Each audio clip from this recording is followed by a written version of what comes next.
Speaking here on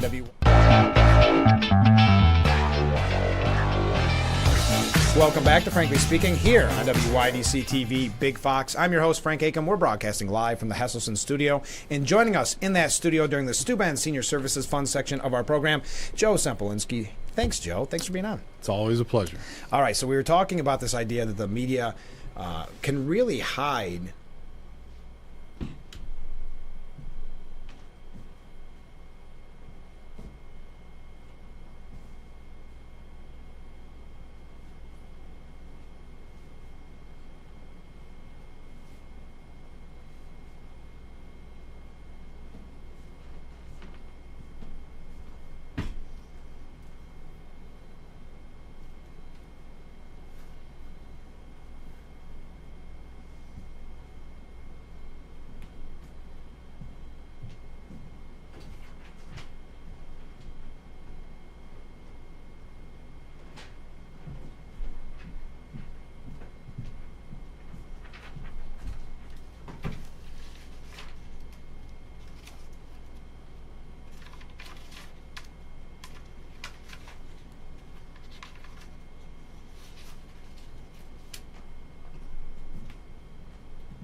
Well, good morning and welcome to Frankly Speaking here on WYDC TV Big Fox. I am your host, Frank Acom, and we are broadcasting live and proudly from the Hesselson studio here on a rainy Marcus Street in Corning. So I've been wrestling with this all morning. If you joined us yesterday, we had former congressman, current candidate for assembly, and current chairman of the Steuben County Republican Party, and I'd have to say, as I normally do, fan favorite to Frankly Speaking, Joe Sempolinski joined us. Now, many of you got to see that broadcast. For those of you who were on Spectrum, you did not. There was a technical issue on Spectrum. So I said, do I play it again in the 6 o'clock hour for those that missed it? Or do I move along? And then I realized not only is Joe so beloved by the audience, he was a former congressman. You got to give him his dues, and you got to rebroadcast it. So I know the interview went really well. We always have fun with Joe, so I don't think those of you who saw it yesterday will mind, because just to give you one scenario here, this is from a viewer after the program, texting into the number on the bottom of the screen. A pleasure to hear Joe this morning. Joe Sempolinski for governor. That's the second person yesterday that called for him to run for governor. That would be quite a trajectory from the United States House of Representatives as our congressman in the 23rd Congressional District to an assemblyman, a state assemblyman, to governor. I say I'm all on board. We'll ask Joe next time if he's on board. He didn't seem so much in this interview. So here we go. We're going to kick it off. This is our first part of yesterday's interview with Joe Sempolinski.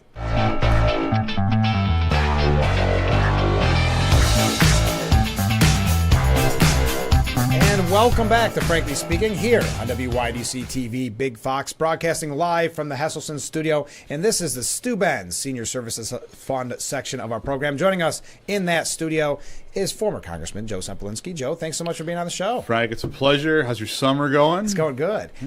So I was thinking about this, and I know I've said this last time when you were on the show. The world changes in between every time we do an interview. It's like an epoch has passed. Yes. You know, like we're in a different era than we were the last time we were here. And this is not just this time, the last time, and time before that, too. Every time.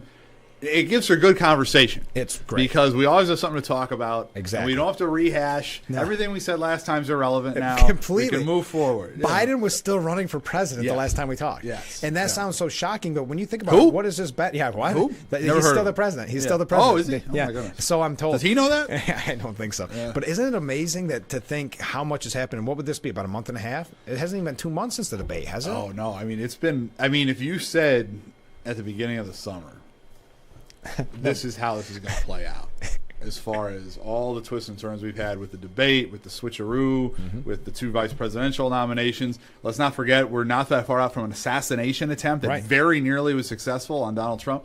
So all these things have happened. You would have said this is a bad script from a movie. Yeah. This is too unrealistic, but such is life. Yes. And I get to enjoy having a wonderful conversation with you and our viewers on all these wonderful twists and turns. It is. I think the biggest twist and turn for me is how much I've heard weird in the last month.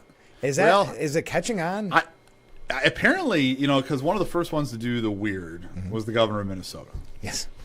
And it is ironic. I mean, I don't know why the Democrats would want to open up the weird Pandora's box. No.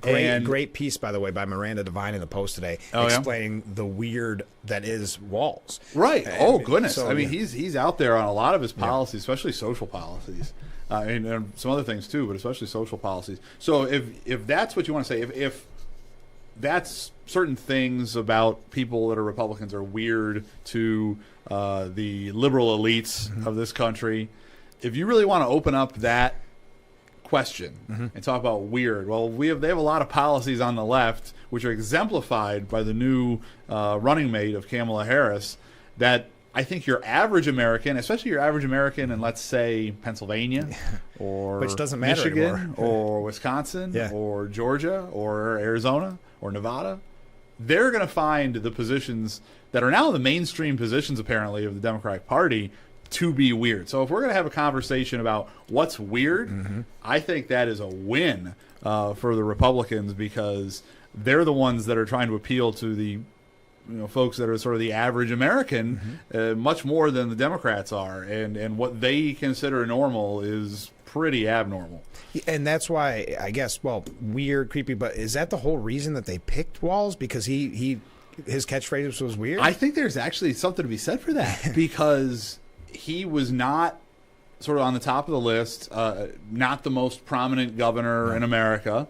He sort of put out a video saying that Senator Vance was weird, and that got some traction on social media. And, I mean, what does that say about Vice President Harris's decision-making skills? That somebody gets some people on the far left who are already probably voting for her, right, excited, and that's who she ends up putting on the ticket, as opposed to perhaps putting forth a candidate that would have expanded her base. I mean, the Democrats have a real problem of they just cannot tick off goofballs on X or Twitter or whatever you want to call it. Right. And again, these people will vote for her no matter how much they complain or scream or what have you. So I think I saw one commentary that said, I've never seen a vice presidential pick that has made both bases of the party so happy, because the governor of Minnesota appeals to the far left extremes of the Democratic Party based on his policies, but the Republicans were sort of seeing that, all right, maybe the vice president has some momentum, the polls are very much tightened, and this has reinvigorated the right, saying, oh boy, if this is what the ticket we got to go up against, that is a much better ticket than perhaps some other ones she could have constructed. I don't understand why she didn't pick the governor of Pennsylvania. There's a lot of speculation about reasons, perhaps, and the fact that we're even talking about it might be because of his religious faith is a pretty shocking thing to say in America. That's the fact that we even have that as a legitimate consideration shows where the Democratic Party is. I agree. But to me, I mean, we were talking just before we got on the air. Harris can win. You can conceive very easily of a map where Harris wins Michigan, Wisconsin, and Georgia, and still loses the election by losing Pennsylvania. Yeah. So if there's somebody out there that could get you even the smallest sliver of new vote in Pennsylvania, why don't you take it instead of doubling down on weird, wild, wacky, radical policies, whatever they try to. I saw a comment, and I think it was on Twitter. I don't know. All this stuff starts to blend together, but it was from a Harris supporter saying Walz is a great pick, and it's all fun and games until we lose Pennsylvania on election night. Well, and I thought that was a really good point. I mean, Pennsylvania is 19 electoral votes. It is the biggest of the swing states, and again, it's the one that is going to be, if you look at where the polls are at, and pretty consistently has been throughout the last 6 months, one of the few consistent things in this election, has been sort of the tipping point state. There is a lot of scenarios, and some of the most likely scenarios, where the whole ball of wax comes down to Pennsylvania. So yeah, it may feel good to, if you're a lefty on Twitter, that you got the person that you hadn't heard of 3 weeks ago, but now you think is the greatest thing in the world.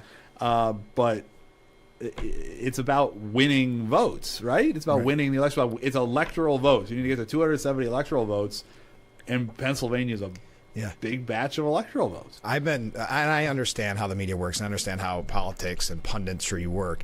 I love that. Are we pundits? I don't know. By definition, I think we're the voice of the people. I think that's where. Right, yeah. But I like that that there's so many people coming out now saying, "Thank heavens, I wanted Walz the whole time. Yeah. I didn't want to tip the scales, but I want to." Really, 71% of voters had no idea who Walz was. They couldn't have picked him out of a lineup. They would have thought he was the skipper from Gilligan. 6 months ago. Exactly. That's a good one. That's not an original. I saw that somewhere. Oh, that's perfect. Yeah. I heard from a friend who is going to vote Harris no matter what, but their contention was that Walz is the Tim Kaine of picks, meaning that doesn't help move the needle, is kind of they put too much emphasis on him to be successful.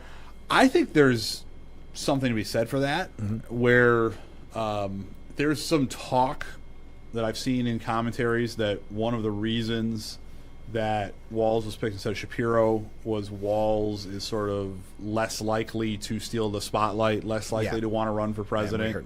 That Shapiro was a little too ambitious, that sort of overstepped during the vetting process.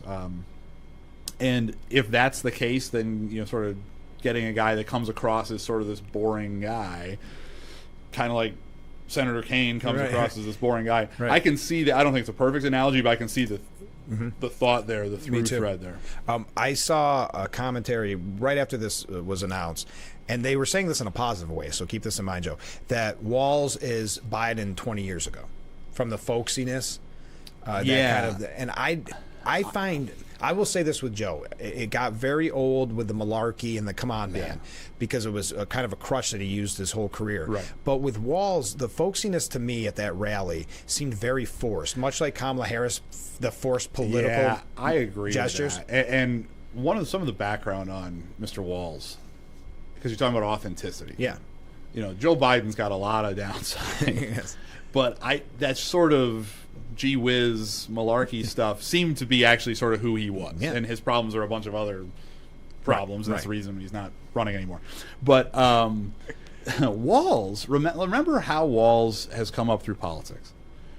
So he's a school teacher in southern Minnesota. Mm-hmm. He gets elected in a Republican-leaning district. Oh, yeah. District that is now currently held by Republicans. And sort of presents himself as this moderate. He wins, I believe it was 2006. Well, it was a Gillibrand thing, too, because he received an A rating from Yeah, NRA yeah. at the time. So he wins in the sort of one of the big wave years during the Bush administration. Comes in a very Republican district that is, it's not a district that had shifted to the left. It is still a Republican district, as I said, held by a Republican at this moment. And, presents himself a certain way. Then he runs statewide and governs as one of the most liberal governors in America. Okay. So whether his demeanor is forced or authentic or whatever, I don't know. I don't know the man. I've never met the man. Right.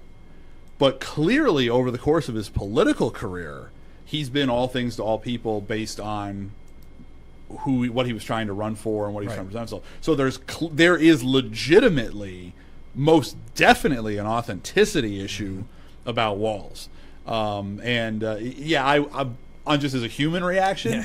Yeah, I would say there's a little bit of okay, all right, this is you're trying a little too hard. Right, exactly. You're trying a little hard. And I get it. It's just the same with the weird thing. And then they're going to keep pushing that, and it's nothing new here. But the problem I have, and let's take a break because I want to get to this. But I'll start the question here.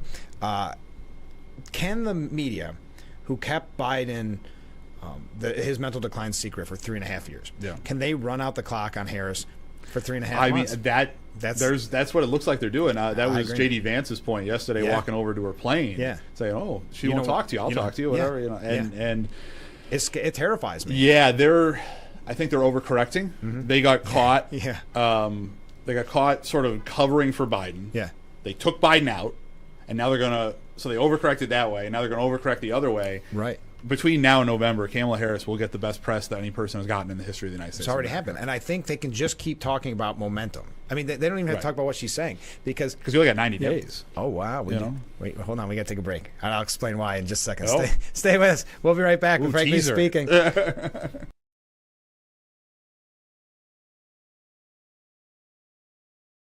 Isn't your wellness important?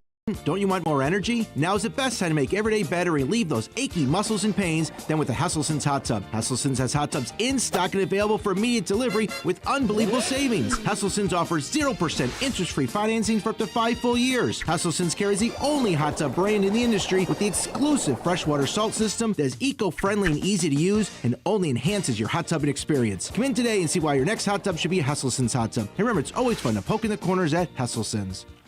I'm Marianne Kurt. I've lived here for 70 years, but I do fine right here in my house, and I want to be here as long as I can be. And I feel comfortable knowing that if something happened to me, someone would know because of the cameras that are installed in various spots in my home. That has been a wonderful gift to me to be able to have that security and that support from Full Circle America, and that's what it's all about. Race car drivers change lanes very fast, but with no outside mirrors. How come they don't crash? Introducing Angel View, the new wide-angle mirror that reduces blind spots. Angel View simply snaps over your car's rear view mirror, giving you a 160-degree view behind you. Just look at the difference. look. Ordinary rear view mirrors are small and flat, but Angel View has a huge mirror with curved glass. This convex shape allows you to see both blind spots with one glance. And with our Pro Edition special coating, it's anti-glare at night. Get your Angel View now for just $19.99. But wait, Angel View may be discontinued. Due to rising costs, Angel View is stopping manufacturing effective immediately. Once the current inventory is gone, it's gone forever. Order now. Call 1-800-897-0371 or visit getangelview.com. Order now.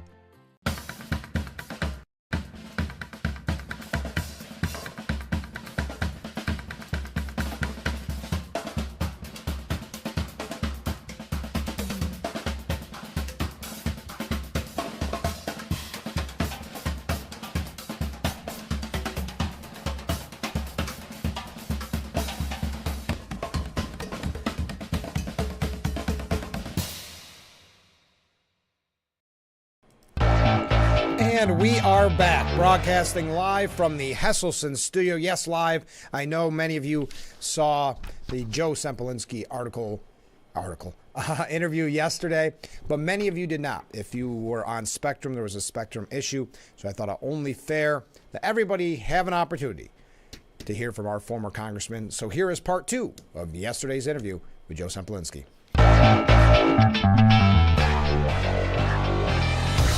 Welcome back to Frankly Speaking here on WYDC TV Big Fox. I'm your host, Frank Acom. We're broadcasting live from the Hesselson studio. And joining us in that studio during the Steuben Senior Services Fund section of our program, Joe Sempolinski. Thanks, Joe. Thanks for being on. It's always a pleasure. All right, so we were talking about this idea that the media can really hide, I think, the real faults of Harris and Walz for 3.5 months. Yeah, so as we were talking before the break, I think the level of scrutiny that she's been under has been so dramatically less than what other people have been under. And again, I think it's an overcorrection from they got sort of shown to be frauds by protecting Biden, who was clearly compromised.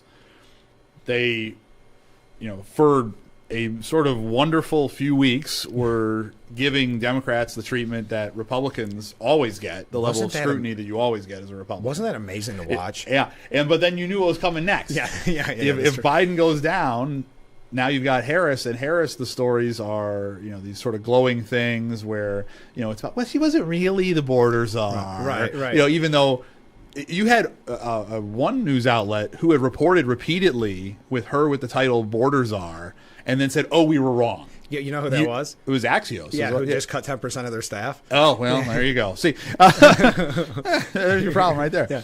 And so you have these people sort of recrafting the narrative around her in real time in sort of this really shocking way.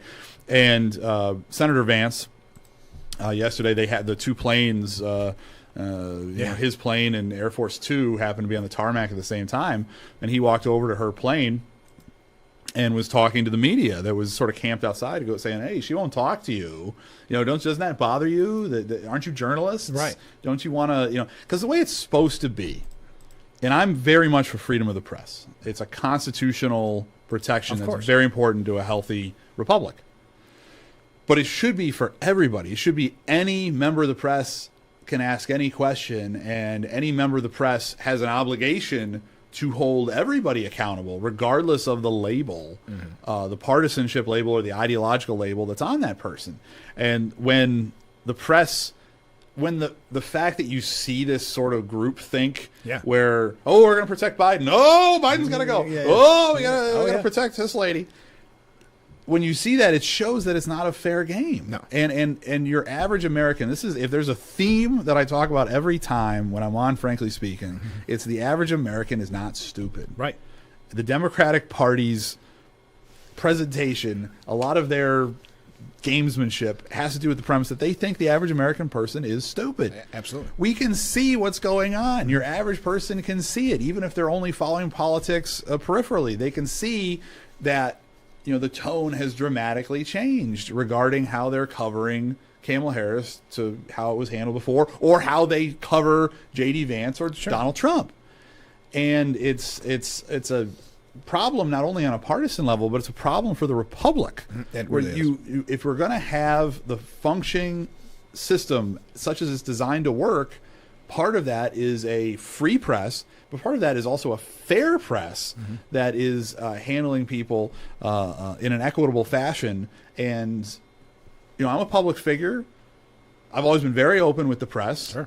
I expect to be treated fairly, but I'm open, and I am subjected to scrutiny. Democrats should be subjected to the same scrutiny. Yeah, and I would point to one example.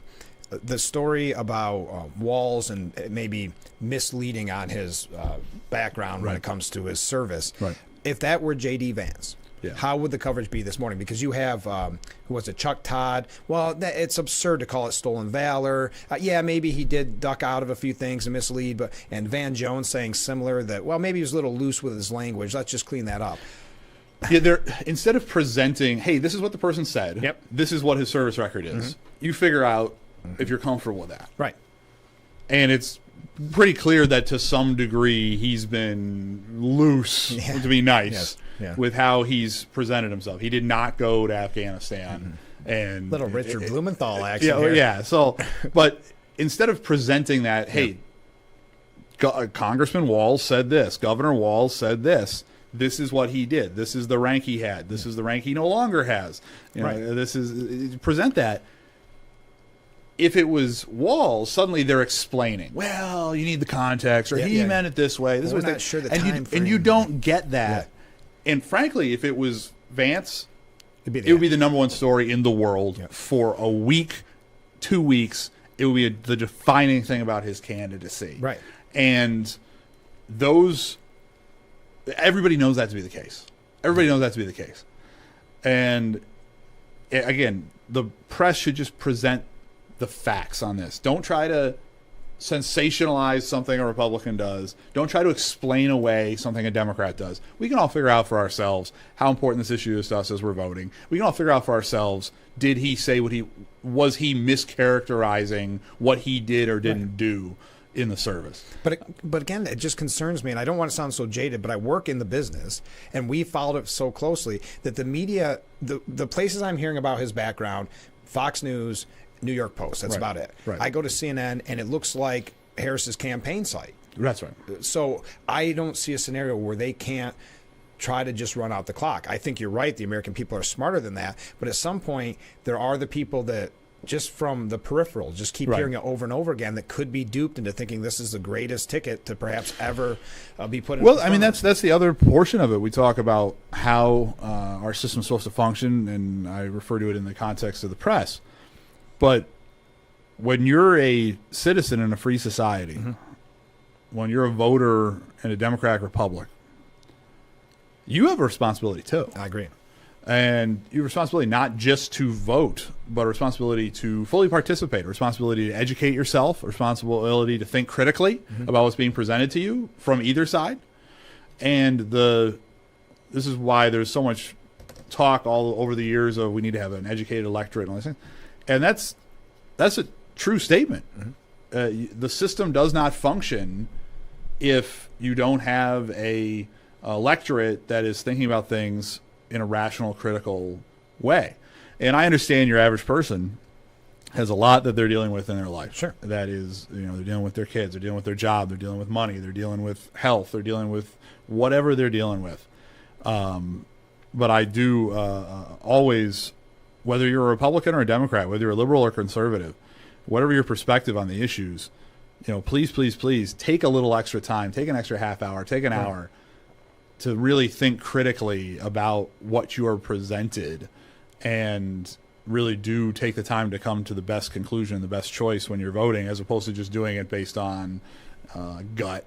We're doing it based on some story that you saw that was sensationalized or what have you. Usually, if you scratch the surface a little bit, you can find out what the truth really is.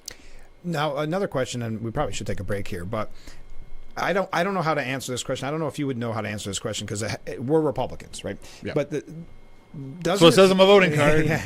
Wouldn't it bother you if let's just create a hypothetical question here? If all of a sudden Trump said, you know what, I'm not running, and we don't get a say as a Republican and they just put in, let's just say for argument's sake, Mike Pence from last go round. Right. Or whoever, J.D. Vance. Wouldn't that frustrate you? Because you already had the fix being in against Bernie, where they said that they don't care about their own voters, and that never mattered. And now you're saying you have to vote for, if you're a Democrat, you want to vote for the person who has never received one single vote to be the presidential nominee for the Democratic Party. Yeah, it's certainly unprecedented in modern times. Yeah. The last time a president dropped out was a president that could have run, chooses not to run, is a better way to phrase it, was Lyndon Johnson. Right. And actually that's a good analogy, because that is also the last time that someone received the nomination of a major political party without competing in a primary was Vice President Humphrey in 1968. So that is the circumstance we're presented now, where so far it seems to be that most Democrats seem to be surprisingly happy with this, despite the fact that she was a really bad candidate when she ran for president 4 years ago, didn't even get to the primaries. The one little positive moment for her in the polls when she called Joe Biden a racist, which her claim to fame somehow got her the vice presidency, which is one of the reasons the Democratic Party is insane. Yep. But there are provisions in place to deal with vacancies. And I think what's sort of rubbing people the wrong way along these lines is this isn't a situation where somebody got sick. Right. This isn't a situation where somebody, heaven forbid, died. Sadly, the Republicans were almost dealing with this situation in a very different way. They were an inch away from dealing with that. And who knows what would have happened there. Thank God that that's not how that played out and that President Trump is safe. But this isn't an emergency situation. And you have to deal with an emergency situation. I think what's bothering people is this is so sort of insular within the Democratic Party. How did really just Nancy Pelosi just take this guy out? Right. The president of the United States? Did Chuck Schumer sort of help her? All these sort of questions sort of swirl around it. And then poof, magic. Suddenly it's not Biden-Harris, it's Harris-Walz, and ignore the man behind the curtain, you keep going. I think that sort of execution of the sort of emergency provisions you have in place for any sort of vacancy, that way that it happened, I think is leaving a weird taste in people's mouths, especially for people, these sort of peripheral voters you're talking about. They go, well, wait a minute. Yeah. I didn't know that's how that worked. Yeah. This is how this works. The guy could just be swapped, whatever. So that is sort of sitting weird with, I think, some people. And again, especially sort of moderate or less engaged voters. Did you see that with Nancy Pelosi, where they asked her, like, are you and Joe good? Are you friends? And she's like, you'll have to ask him, which is something you never say if you're actually still friends, right? If someone's like, hey, Joe, are you still friends with Frank? You'll have to ask him. Yeah, I don't think they are, going and having a barbecue this weekend and hanging out. I think there's probably, she took him out. Yeah. She was the tipping point when, and she is still the most influential within the party apparatus of the Democrats, even though she's no longer speaker. For whatever reason, she's the most influential, and people, I don't know why they do, but people listen to her. Yeah. And when she started to say things on the Sunday shows of like, he'll do the right thing, this sort of thing.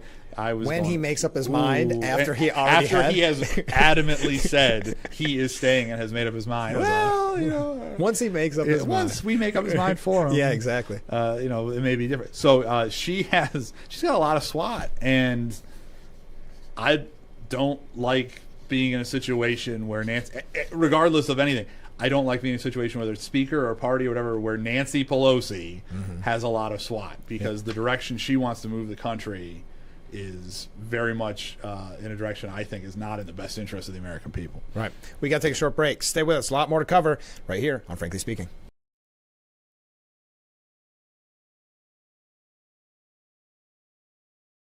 It's time for the 205th Steuben County Fair. Celebrate an action-packed week of fun. Catch the Broken Bee Rodeo on Wednesday, Demolition Derby Night on Thursday, Monster and Tough Truck Show on Friday, and Truck and Tractor Pull on Saturday. Come enjoy the carnival, the Midway, tons of free shows, and Demolition Derby finals on Sunday. It's fun for the whole family.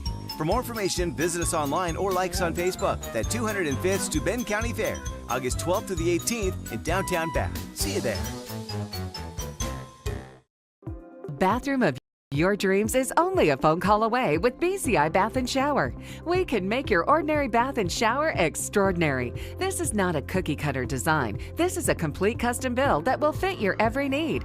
It's never been easier or more affordable than right now to get the bathroom of your dreams. We have the best monthly programs in the industry with payments as low as $99 per month or no payments, no interest for 18 months with approved credit. The hardest part of your new bathroom is gutting and building the tub and shower.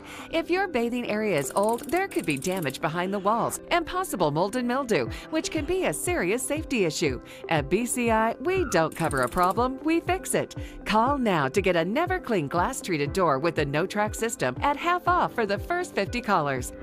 Factory trained, certified installers made in the USA and discounts for seniors and military. Call 800-704-1798. That's 800-704-1798. It's a new season of Sherry. Having a good time has always been my number one goal. I tend to get crazy. At my age, I should not be jumping up and down like that. And if you don't know what I mean, ask your mama. The young ones, y'all like, we don't know what you're talking about. But I promise you, in 30 years, you will. It's the best time in daytime. Weekdays at 2 p.m. on Big Fox. The Big's website is here now. WYDCTV.com. Local and national news that keeps you informed and involved. WYDCTV.com. Today's weather, up to date and in your town. WYDCTV.com. Sports news, local events, and health stories that affect you. WYDCTV.com. The Big Fox website. Your news here now. WYDCTV.com.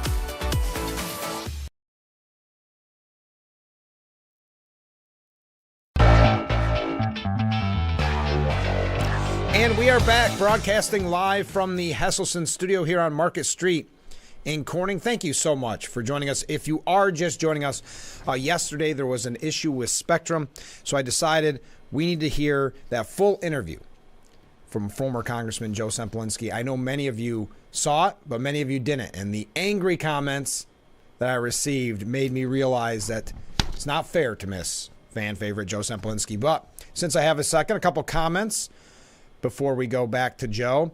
Hello, you're back. I can see you today. Yes, we are back. I'm glad that you're joining us. This was yesterday's interview with Joe, but I thought it was so good and so important that I wanted to bring it to you. Another comment. I'm enjoying seeing it again. Good. We've got both sides here. Joe has such a refreshing knowledge of history. He needs to be duplicated throughout government. I could not agree more with that statement. Joe, as you know, following his career, was an amazing congressman. Did a great job. He is now currently running for assembly, which hopefully we'll get to later on. There is one issue that I might have with the fourth segment, and so hopefully we get to play the whole interview. But thank you for joining us this morning. In the next hour, the 7 o'clock hour, it'll be all new content. We've got a lot to talk about, but one quick thing. Listen to this lineup for next week. I was just looking at my calendar, getting prepared for next week. On Monday, we're going to be talking to Nick Pelham about the Steuben County Fair, which opens on Monday with harness racing, and then the fair kicks off on Tuesday. I will be on the program. Slip there. I will be at the fair on Friday. I'll give you more information on that next week if you want to stop over and say hi. On Tuesday, we'll be learning about India Day here on Market Street, and that's next Saturday, India Day. We'll find out all about that with special guests on Tuesday. Wednesday, another one that is a fan favorite. Well, they're all fan favorites. I've got to stop saying that. But Steuben County Sheriff Jim Allard will be joining us on Wednesday, give us an update on the county. And then on Thursday, Tim Copeland. We've had him on the program numerous times to talk about the Elmira impact. He was kind enough to allow me to bump him to rebroadcast Joe's interview. So he's going to join us on Thursday. That's just a quick look at next week's busy lineup. Here is another comment. Thank you for replaying the Joe Semplinsky interview, as I had to miss it yesterday. Yes, I know. I thought this was going to be a good idea. So thank you for all the nice comments. The waves are a little wonky at the bottom of the screen when Joe is on because this is a rebroadcast or a recording from yesterday. So here we go. Segment number 3 from former Congressman and current Assembly candidate Joe Sempolinski. And we are back with Frankie Speaking, broadcasting live from the Hesselson studio here on Market Street in Corning. And this is the Steuben Senior Services Fund section of the program because we're being joined by former Congressman, current Assembly candidate, Joe Sempolinski. All right, Joe, a couple questions from viewers. First off, I don't think this pertains to you, but have you got your 2024-2025 hunting and fishing license yet? What a joke. Printed on regular paper versus the waterproof paper they used to. So what happens the first time you get your license or tags wet? That's this is actually not the first time I've heard about this. Somebody else mentioned this. It's on Empire Report. No, I mean, if you're hunting, you're out in the woods, right? You're out in the elements, and so wouldn't you want something a little more sturdy? Rain, snow. I would say that is a legitimate beef that person has. That should be on sturdier cardstock or laminated paper. Yes. All right, a couple more comments. With all the talk about how old Trump would never leave, or about, sorry, sometimes it changes it because it was a voicemail. Trump would never leave. Trump will never leave. That's what we keep hearing about. That's right out of the playbook. It's time for Pelosi and the Clintons and the Obamas to back off. They've had their time. That's fair. If the Pelosi's and the Clintons and the Obamas decided to all go to a tropical island and never bother the American people again, I think that'd be a good thing. Wasn't the electoral system, this is getting heavy now, Joe. Yeah. Wasn't the electoral system of voting conceived to represent constituents of remote regions of a state? Why can New York State, for example, give its entire electoral votes to the person that may have only won an election by one vote? Is this legal? Because that is essentially disregarding the people who voted for the loser.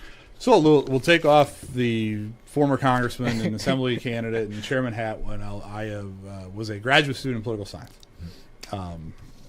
Just so there's no question about my credentials, I did not get my PhD. I have 2 master's degrees. One course short. Isn't that what they said? That's right. Yeah. I don't want any accusations. So the Electoral College, the way it's constructed in the Constitution, is the states have discretion as to how they assign their electoral votes. Currently, 49 of the states and the District of Columbia, which has electoral votes, assign them in a winner-take-all fashion. But that is the choice that the states make. They do not have to do that if they do not wish to. That's a matter of state law. And there are 2 states that divvy them up, Maine and Nebraska. They both happen to have the same system where you get 2 electoral votes that are winner-take-all to represent the 2 senators, and you get 1 electoral vote for winning each congressional district. That is also something you could do. So in theory, you could do that in New York, and each congressional district give out an electoral vote. Up until well into the 19th century, states didn't even have elections. Right. The state legislature would meet and pick electors. So there is actually no even provision in the Constitution that we have to even be allowed to vote for president, which is something a lot of people don't realize. So each state has broad discretion. They could pick the names out of a hat, I guess, in theory, if they wanted to, as to how they assign their electoral votes.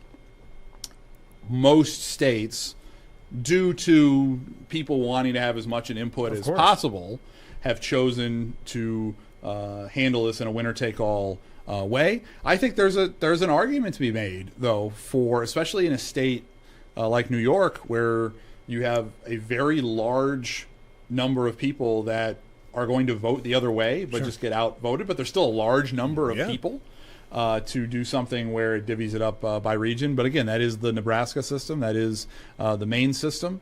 And there is certainly a lot more discretion in how the Electoral College is constructed in the Constitution than most people realize, because the wildly different versions of that discretion have not been utilized. Again, there were states up to into the 1850s, I believe, that did not have public elections for president. Just the state legislature dealt with the electoral votes. A few more comments. Good morning, Frank. Good morning. People, especially on the left, are not going to put an effort into making informed decisions. That was to our point. Some of these are more comments than questions, Joe. Okay, thanks for bringing this up. The people didn't get to vote for Harris. Ask for a Democrat supporter to come on your show and explain why they did that. They think that's okay. I probably won't do that part, but they're more than willing if they want to text. Because here is one. I'm not saying they're a Democrat supporter, but they may not agree with necessarily what I have to say. And this is from a completely different viewer. Again, no matter what the Democrats do, it's wrong. Why does Trump say nasty things about anyone that doesn't like him? I agree with the viewer that no matter what the Democrats do, it's wrong. There you go. There's your answer. All right, I'll let you do that one. All right, we've got so much more to talk about. What about this, and to the point that the one viewer made? I know Biden kind of had another Biden gaffe, but asked about the peaceful transfer of power. Yeah, that was weird because he's the president, as you reminded me at the beginning of the thing.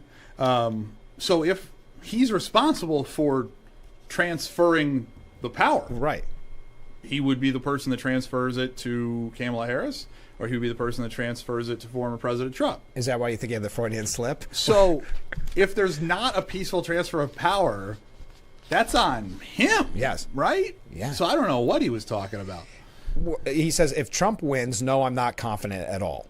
Then he caught himself and said, I mean, if Trump loses, I'm not confident at all. Okay, so he's talking. I think he's a little confused, which is why he's no longer the Democratic nominee for president. Yeah, boy, it's got to be. You got to be a little heartbroken if you're Biden and think of this. And I know I'm not going to get into the whole conspiracy theory about did he nominate Harris because or endorse Harris because he was kind of saying, hey, I still got a little power, guys. You're not all kingmakers. I just got to have fun. There may be some truth to that. There may be. Yeah. So I do have a little bit of fun with that. But imagine you've been a loyal Democrat for this long, and you're the only one that could beat Trump. And that's his argument. Yeah, that was his argument when he didn't want to leave. So if he thinks Harris is the weaker candidate and endorses him, if Harris loses, his legacy is back. Because he can come back out and say, I told you. But Nancy Pelosi, Obama, this is just me playing games in my mind, but there's something to that. I would say on the human level, I think President Biden's having a rough time right now. Yeah. I mean, this is a guy whose entire life has wanted to be president. He first ran for president in 1988. Isn't that crazy? Yeah, that's how long he's been chasing that office. And this is how it's going to end, and with this sort of being shuffled aside. Mm-hmm. But on a human level, there's that. However, we're not playing games here. Mm-hmm. We're not trying to make people feel good. This isn't a participation trophy.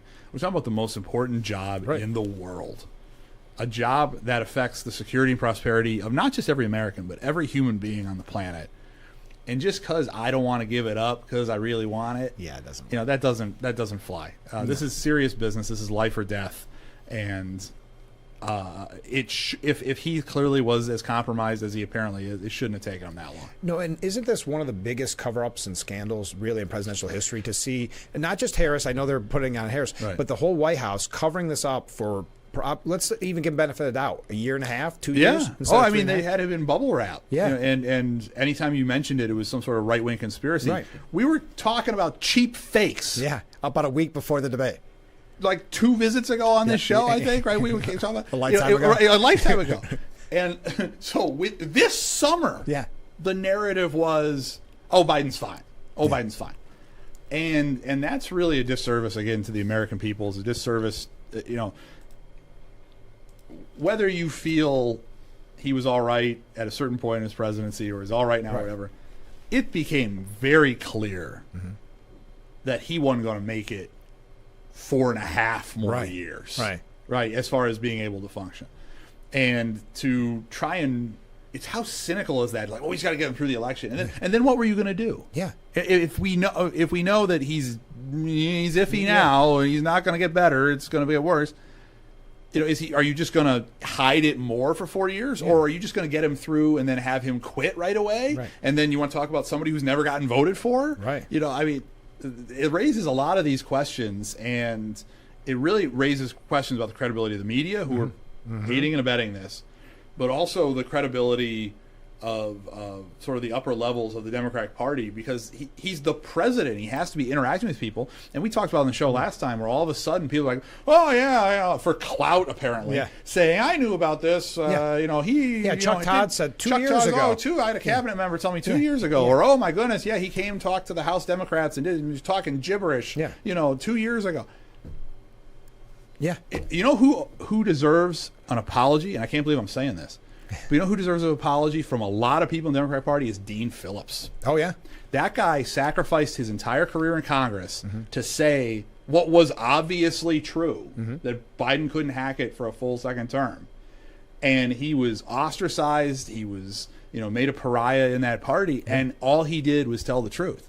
So I don't agree with Dean Phillips' politics. I wouldn't vote for the guy, but he deserves an apology from the leadership of the Democratic Party because he tried to do what he felt was the right thing. And how unfundamentally fair is it to the Trump campaign, who has focused this long on their attacks on Biden, spent the money on Biden, and then it's the old bait and switch, too?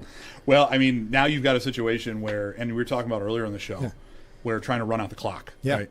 And I think that is sort of part and parcel of this, where a lot of presidential politics is defining your opponent. And when you've only got now 90 days left, it's tough to do that. So it is a more difficult situation from a messaging standpoint for the Trump campaign.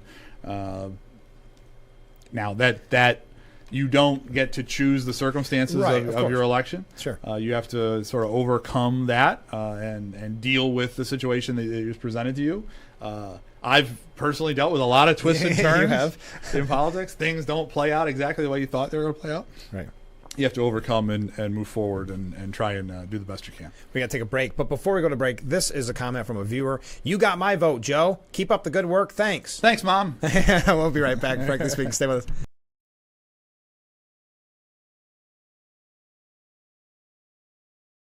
Hi, I'm Adam. And I'm Aubrey. For over 40 years, the Blaze Alexander family dealerships have been making car buying easy, affordable, with respect for your time. And we do that by treating all of our customers like family. By making sure you get the lowest rates, biggest discounts, and most for your trade. By providing clean, comfortable, and convenient service. By offering the largest selection of new and pre-owned vehicles every day. Visit a Blaze Alexander family dealership, where we're taking the deals the other guys won't. What do you do when your tire goes flat and there's no air anywhere? You reach for Bullseye Pro, the smarter, faster, hands-free way to fill it up with air. Bullseye Pro is equipped with a rechargeable lithium-ion power plant. So fast and so convenient. It's like the power of an air compressor in the palm of your hand. Look, you can inflate all 4 tires on a single charge. It has a built-in smart pressure digital sensor that gauges and automatically stops when the set tire pressure is reached. Easily inflate pool toys, exercise balls, and more. Call or go online now and get the complete Bullseye Pro inflation system for the factory direct price of just $79.99. Plus, we'll ship your entire order free, and we'll give you a 50% discount on a second one. Order now. Order, call 1-800-970-9843. That's 1-800-970-9843, or go to getbullseyepro.com.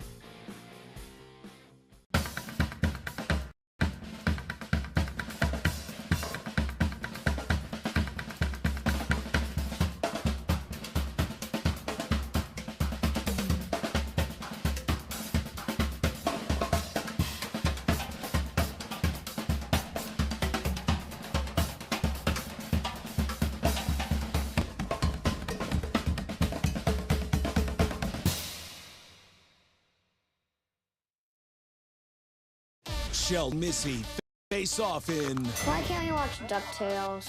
Because we don't learn anything. Book smarts versus street smarts. Is it working? Are you feeling motivated? Very. It's the battle of twins. Life is so confusing. I always hoped it would be easier for me when I grew up. It's gonna be all right. You were faking. Bazinga. Young Sheldon. Weeknights at 6:30 on Big 5. And we are back with Frankly Speaking, broadcasting live from the Hesselson studio here on Market Street in Corning. If you are just joining us, we are rebroadcasting yesterday's interview with former Congressman Joe Sempolinski. The reason being, many on Spectrum did not have an opportunity to see it, but we'll be back with brand new information right around the 7 o'clock hour. This is the one section that may not play accurately, so you're about to see a little bit of technical, I don't know what, wonkiness. It may get a little trippy here for a moment. Let's see if I can do this on the fly, because this was planned this morning. I was wrestling with it because I know so many people did get to see Joe, but those with Spectrum didn't. So let's see how this goes. And we are back with Frankly Speaking, broadcasting live from the Hesselson studio. Joe Sempolinski in. Sorry, I was trying to look for the right button. There we go. All right, Joe, we got so much to cover, but we were talking about the health of President Joe Biden. And if you think about the fact that he never took that debate, then he would still be running for president. And the reason I mention that is it's never been about his health or the safety of the country. It's all been about electability. No, absolutely. And it's one of the, I mean, it's weird to go back and watch it now. And they haven't scrubbed it yet. Yeah. But you can go back and see that video where he's like, hey, Donald, I'm going to debate you twice. Yeah. Like he's the macho man calling out Hogan or something, right? And it was Jimmy like Mouth of the South was in the background. Right, exactly, right. Yeah. Jimmy Hart would have been a better vice presidential pick. But so it was like a professional wrestling thing. It really was. He wanted that debate. Yeah. He begged for it. He taunted Trump into it. And you're absolutely right. Imagine if the debate had happened on the normal schedule. Yeah. Because normally we do these debates in September, early October. Everything's settled. Too late to swap somebody out then. Yeah. So you're in a very different situation. Do you think it was a setup? Some may say it was a setup by the people around him. That's a possible, given how unprecedented it was. I mean, we're talking months. Oh, yeah. Months earlier than any debates ever occurred in history. I think there is a possibility, and this is just possibility, where it was a roll of the dice, right? Where, because they have to know what they're dealing with, right? They have to know that he's a little iffy. And so it was either, all right, because the public reason was, or, sort of the accepted reason was he wanted to hit a hard reset on his campaign because people were concerned about his, electability. I think maybe doing it that early was, all right, we're going to call the question now. If he goes out there and he's cogent and does well, we fix that problem and we're good to go. Probably won't do another and debate. you're off running to November. Or if we're going to have to pull the ripcord, better to do it now. Yeah. So there may have been some voices, maybe sort of peripheral to the Biden inner circle, saying, yeah, do it. Yeah. Knowing that if you're going to face plant, it's better to face plant early summer than it is to face plant, early October. Right. And now you have a situation where you have, switcheroos happened and, their base is all fired up. Well, and one of the reasons I asked that is because I have the theory, but I predicted wrong on the first time. Though I wasn't wrong, I didn't think there would be a debate. And I was wrong that there was a debate, but I wasn't wrong and Joe shouldn't have done the debate. So, that much is certain. I could twist this. I could twist it, but I don't. Right now, Harris, as we were talking about with the media and running out the clock, she gives speeches, a teleprompter speech. One commentary that I read actually defended not having rally speeches by saying, sure, she reads from a teleprompter, but she picks really good speeches to make. I thought that was a really unique spin on it, right? But so she's got the teleprompter. She knows the media is going to protect her.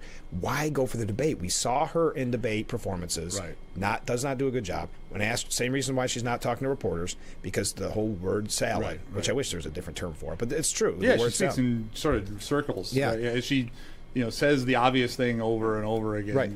The election is a choice, and choices are about elections. Yeah, the election is a big choice. So why would she? What does she have a benefit from a debate? All while Trump's kind of pushing back and saying maybe he doesn't want to debate. Why? Yeah, I mean, you're seeing this sort of tit for tat where Trump says, "I'll debate on Fox on this day," and she's like, "I'll debate on ABC on this day." Yeah. And it sounds like, they're both trying to find a way to make the other one look bad or make the other one look like they're the chicken, or and they're both acting like candidates that maybe don't feel it's in their interest to have a debate. So I am skeptical as to whether a second, I guess in this case really a first debate happens. But Donald Trump can say he scored the first knockout in the history of presidential debates. I think we talked about this before, but I've watched so many debates. There's something about it. It's like a prize fight, right? Right. But it's a kind of like a prize fight when it's disappointing. There's never a knockout, but you go, oh, my guy did this good or he did this bad. This was Buster Douglas, Tyson. I mean, this was stunning the world like no one's ever seen. I can't just say there's never been anything like it, because most of the time, most debates, one of my axioms is you cannot win an election in a debate. Right. You can lose one. Yeah. But you can't win one. Right. And so, the lower the office, the less the debates really matter, because only the really tuned in pay attention. So most debates, even presidential debates, partisan people watch it. and they just say, "Oh, my guy did great," because they have a rooting interest, like watching the Bills game. Where, you know, the Bills could be iffy, but they're my team, and you know they're great. That's not what happened. No. And to your point, it was so shockingly different. And you knew it was different the minute the debate had, where they're crying on MSNBC, you know, on CNN, they're like talking about him like he's dead. Yeah, I know. You know, I sent to one of my friends the meme from The Simpsons where like, stop, he's already dead. Like it was like that. Yeah. So it was the most consequential debate in American history by a mile. By everything else, Kennedy, Nixon, you're talking about, well, that's consequential because it was on TV for the first time. It sort of showed you had issues to, and you had to campaign on TV in a different way or whatever. This is... He's not the nominee anymore. He's gone. Because of one night. But think about that back to what we were saying with Biden. How bad you got to feel. One bad night in his mind. It's got to feel like the world's against you. And it's got to be a bad place. And I'm not saying that lightly. It's just... Wow. And he's still president until the end of the year. 4 or 5 months, yeah. So. We got to take a short break. Stay with us. We'll be right back.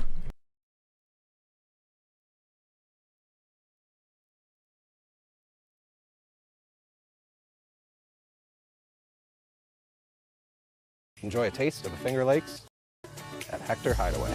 With a lunch and dinner menu, we serve a variety of delicious dishes made with locally sourced ingredients.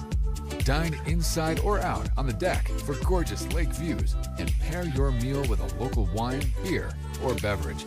We're open until 9 p.m. Thursday through Monday, but the bar is open until midnight Fridays and Saturdays. Stay tuned for live music. Visit us today at Hector Hideaway.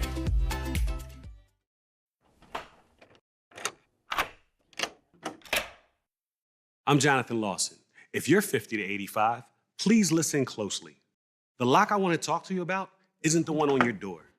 It's a rate lock for your life insurance that guarantees that once you're insured, your rate can never go up at any time for any reason. Many policies you see don't have one, but you can get a lifetime rate lock from Colonial Penn. This plan was designed for people on a fixed income with coverage options that start at $9.95 a month. That's less than 35 cents a day. Your rate is locked in for life. Coverage can never be canceled, and your acceptance is guaranteed. You cannot be turned down because of your health. See for yourself. Call for an information kit and gift. Both are free with no obligation. Call 1-800-781-9990 for your free information and your free gift. That's 1-800-781-9990. 1-800-781-9990. And we are back with Frankly Speaking, broadcasting live from the Hesselson studio here on Market Street in Corning. There was one small little clip at the end of Joe Semplinsky. We're not going to play that just for time. It was just kind of wrapping up our message that you heard at the beginning. So thank you for joining us. Thank you to Joe Semplinsky for being a part of the Steuben Senior Services Fund section of our program, giving us the full hour yesterday. If you're wondering why I rebroadcast it, it's because Spectrum was having an issue, so many of you missed it. I hope you enjoyed Joe being on the program. I had mentioned just a little scheduling issue here. Tim Colpine is going to be on the program today at 7:20. We're going to talk about the Elmira Impact Hockey. We've had him on in the past, if you remember, during the Salvation Army Telethon. They helped ring the bell, as a matter of fact, and we'll talk about that. On Monday's show, Nick Pelham from the Steuben County Fair, he'll tell us all, and Steuben County legislator, I should add. He's going to tell us all about the fair, what to expect this year, because it kicks off on Monday with harness racing, and then the rides and what you think of as the fair festivities start on Tuesday. And then on Tuesday, we'll talk about India Day. India Day here, kind of a tradition here on Market Street in Corning. That's coming up next Saturday, so we'll talk with representatives from India Day and from STICA. And then on Wednesday, Steuben County Sheriff Jim Allard will be our guest. So that is a star-studded lineup, and we are just getting started with the scheduling for next week. So I think it's going to be a busy week, not just to mention with all the topics of the day. So let's take a quick break, and then we'll start hour number 2. Yes, hour number 1 already in the books with that rebroadcast of Joe Semplinsky. And now we get ready to begin hour number 2. Stay with us. This is Frankly Speaking here on WYDC TV, Big Fox.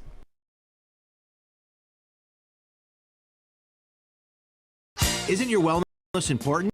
Don't you want more energy? Now is the best time to make every day better and relieve those achy muscles and pains than with the Hesselson's Hot Tub. Hesselson's has hot tubs in stock and available for immediate delivery with unbelievable savings. Hesselson's offers 0% interest-free financing for up to 5 full years. Hesselson's carries the only hot tub brand in the industry with the exclusive freshwater salt system that is eco-friendly and easy to use and only enhances your hot tubbing experience. Come in today and see why your next hot tub should be a Hesselson's hot tub. And remember, it's always fun to poke in the corners at Hesselson's.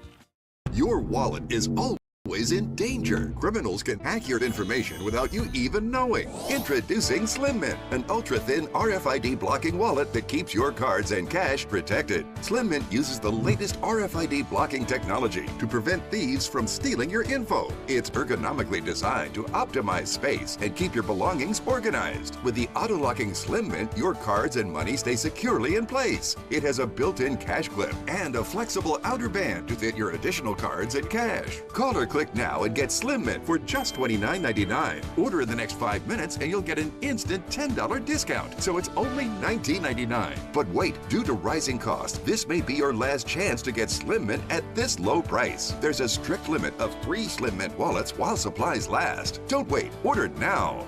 Call 1-800-654-6604. Call or visit slimmintwallet.com. So call 1-800-654-6604. Order now.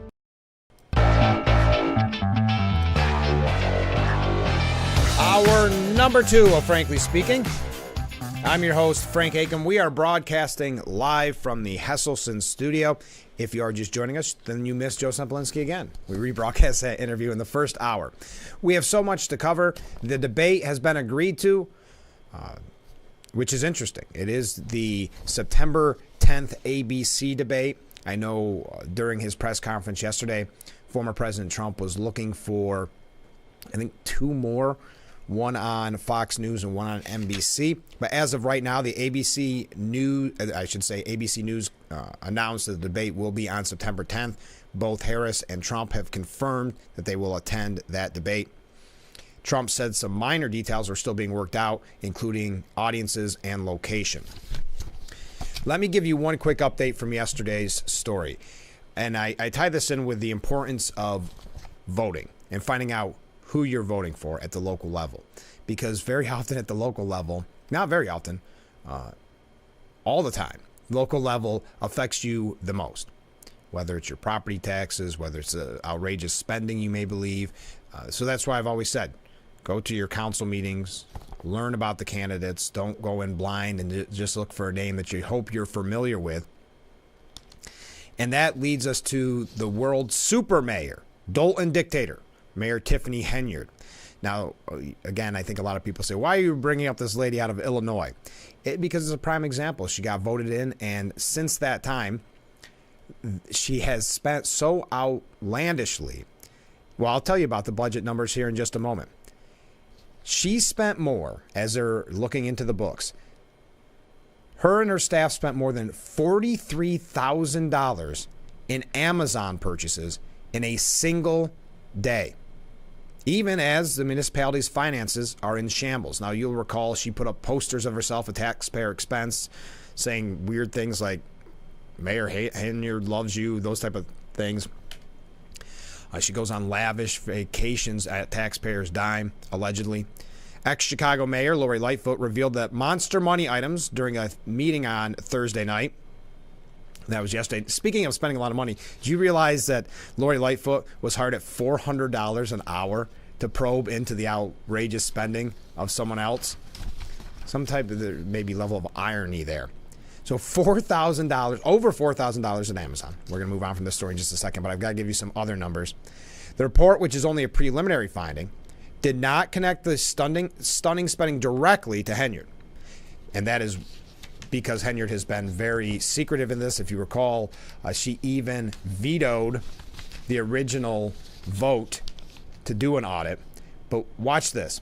Watch. Amazon purchases of $33,000, $4,715, and $5,609 on January 5th.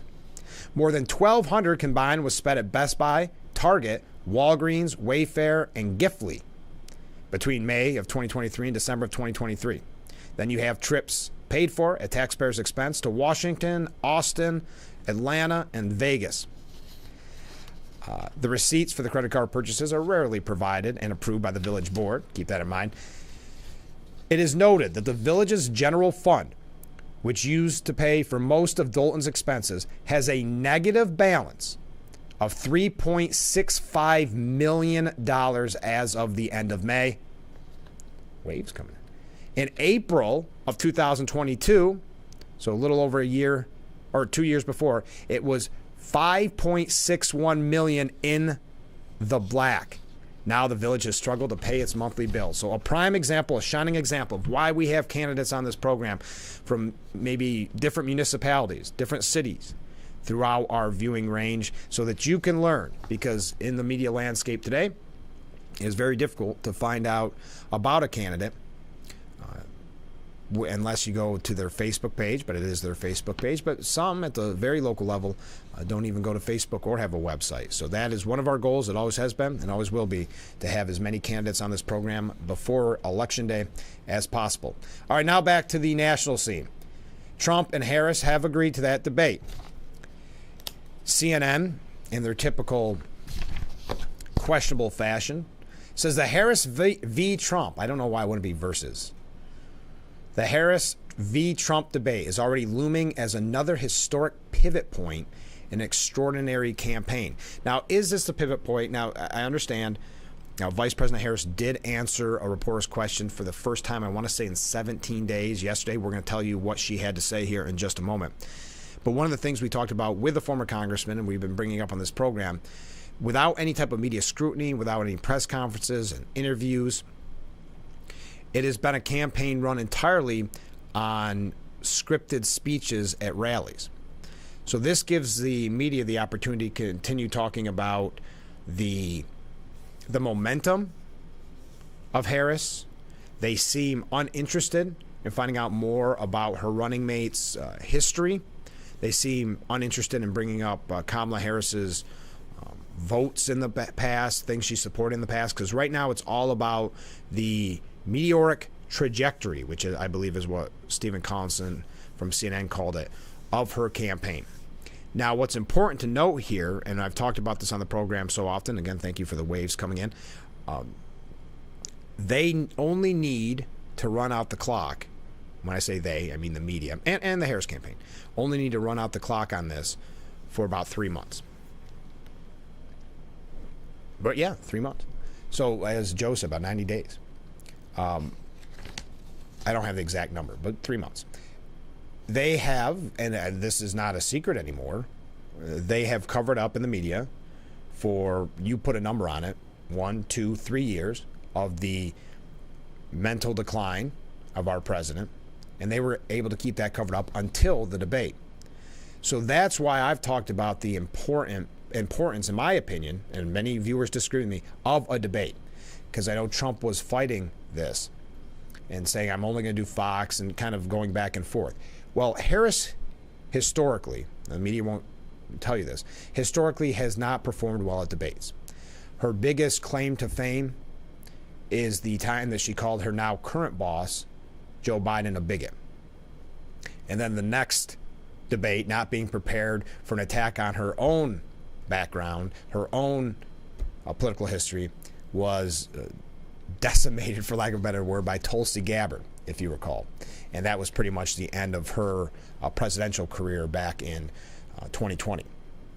So, having said all that, if they can cover up Biden for 3, 2, 1 years, however many years you think the mental decline really started kicking in, it will not be a problem for the media to also say, oh no, we're fine with the teleprompter speeches. We're fine with just the rallies. Maybe a friendly question from a friendly reporter. We're fine with all that because we want to run out the clock. And 30 days is absolutely nothing. Look at how much has happened in 1 month. So politically speaking, a lot can happen. But when it comes to actually building a campaign and getting the message out from Trump's side, it is a very difficult task. So this debate, I think, is perhaps the only opportunity for the American people to see the Kamala Harris that has become so famous, for lack of a better word, with the word salads or the kind of nonsensical answers. And again, what, at least back in 2020, were weak performances overall in debating. In Trump's style, no one can predict. You've got an idea he'll go on the attack, but you're not sure. Look at when he debated Biden and saw Biden kind of crumbling on stage. He stepped back and showed discipline that many, even Trump supporters, were surprised to see and were maybe relieved to see. So it is a huge test for both candidates, says Stephen Collinson.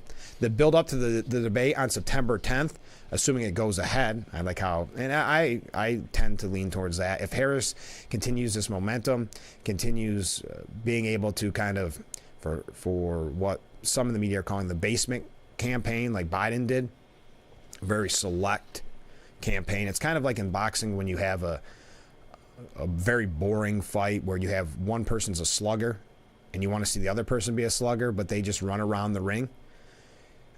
Some would, I don't want to get too much in the weeds on this, but like a Floyd Mayweather Jr., where they're not really exciting fights to watch, but technically they're fights running around. That's kind of the basement campaign strategy, which is run around, avoid any type of negative attention. That's why the history of Walz and his military service has been kind of an issue and kind of a problem for Harris, but not as much as it would be if the story was J.D. Vance, because then it would be 24/7 coverage. With Walz, it's many outlets, and we're going to get to this in a moment, many outlets downplaying the, quote, misstatements that he's made in the past. But according to the media, and it's all outlets, the honeymoon continues.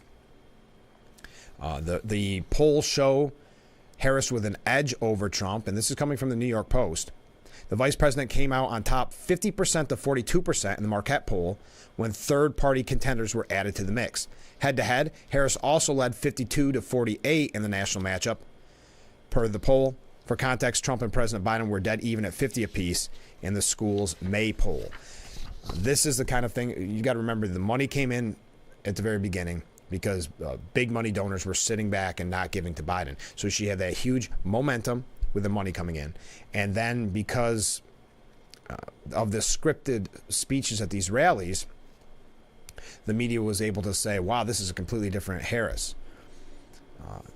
So you're going to hear the word honeymoon and momentum very often from now till November. And the honeymoon, I don't believe, is going to end when it comes to media coverage in the next 3 months. Now, it was 18 days since becoming the Democrat nominee that Harris has dodged the media. She finally answered a question yesterday, and we are going to talk about it when we come back. How do you like that? Stay with us. We are going to listen to hear from Tim Colpine from Myra Impact Hockey in just a little bit. Stay with us. This is Frankly Speaking here on WYDC TV, Big Fox.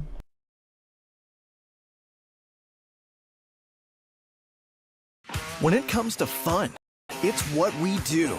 See All-American country star Aisling McBride perform live. Tickets are $30 and on sale now at Ticketmaster.com and the gift shop. Tioga Downs Casino Resort. Fun is what we do. Hi, I'm Adam. And I'm Aubrey. For over 40 years, the Blaze Alexander family dealerships have been making car buying easy, affordable, with respect for your time. And we do that by treating all of our customers like family. By making sure you get the lowest rates, biggest discounts, and most for your trade. By providing clean, comfortable, and convenient service. By offering the largest selection of new and pre-owned vehicles every day. Visit a Blaze Alexander family dealership where we're taking the deals the other guys won't. Tired of that pan that always sticks? It's so scratched and worn, you can't cook in it. Hi, Chef Daniel Green here with my new hammered pans from Gotham Steel. This complete 9-piece set is guaranteed to beautify your kitchen like never before. Hammered pans are ultra non-stick, and they're even oven safe up to 500 degrees. So bake homemade chicken pot pie or this whole chicken dinner. Use metal beaters straight in the pan for a gourmet souffle that slips right out. Plus the entire set is dishwasher safe and PFOA free. Get the full 9 9-piece Gotham Steel hammered set for just 5 payments of $49.99, and we'll even ship it to you free. But order now and we'll drop 1 payment. That's just 4 payments of $49.99. Plus, we'll include this free steamer and strainer, and our 5-piece bakeware set with every pan you'll ever need to make delicious breads, cakes, and desserts. That's a huge 15-piece set with free shipping. Call or click now. Call 1-800-608-1538 or go to buyhammered.com.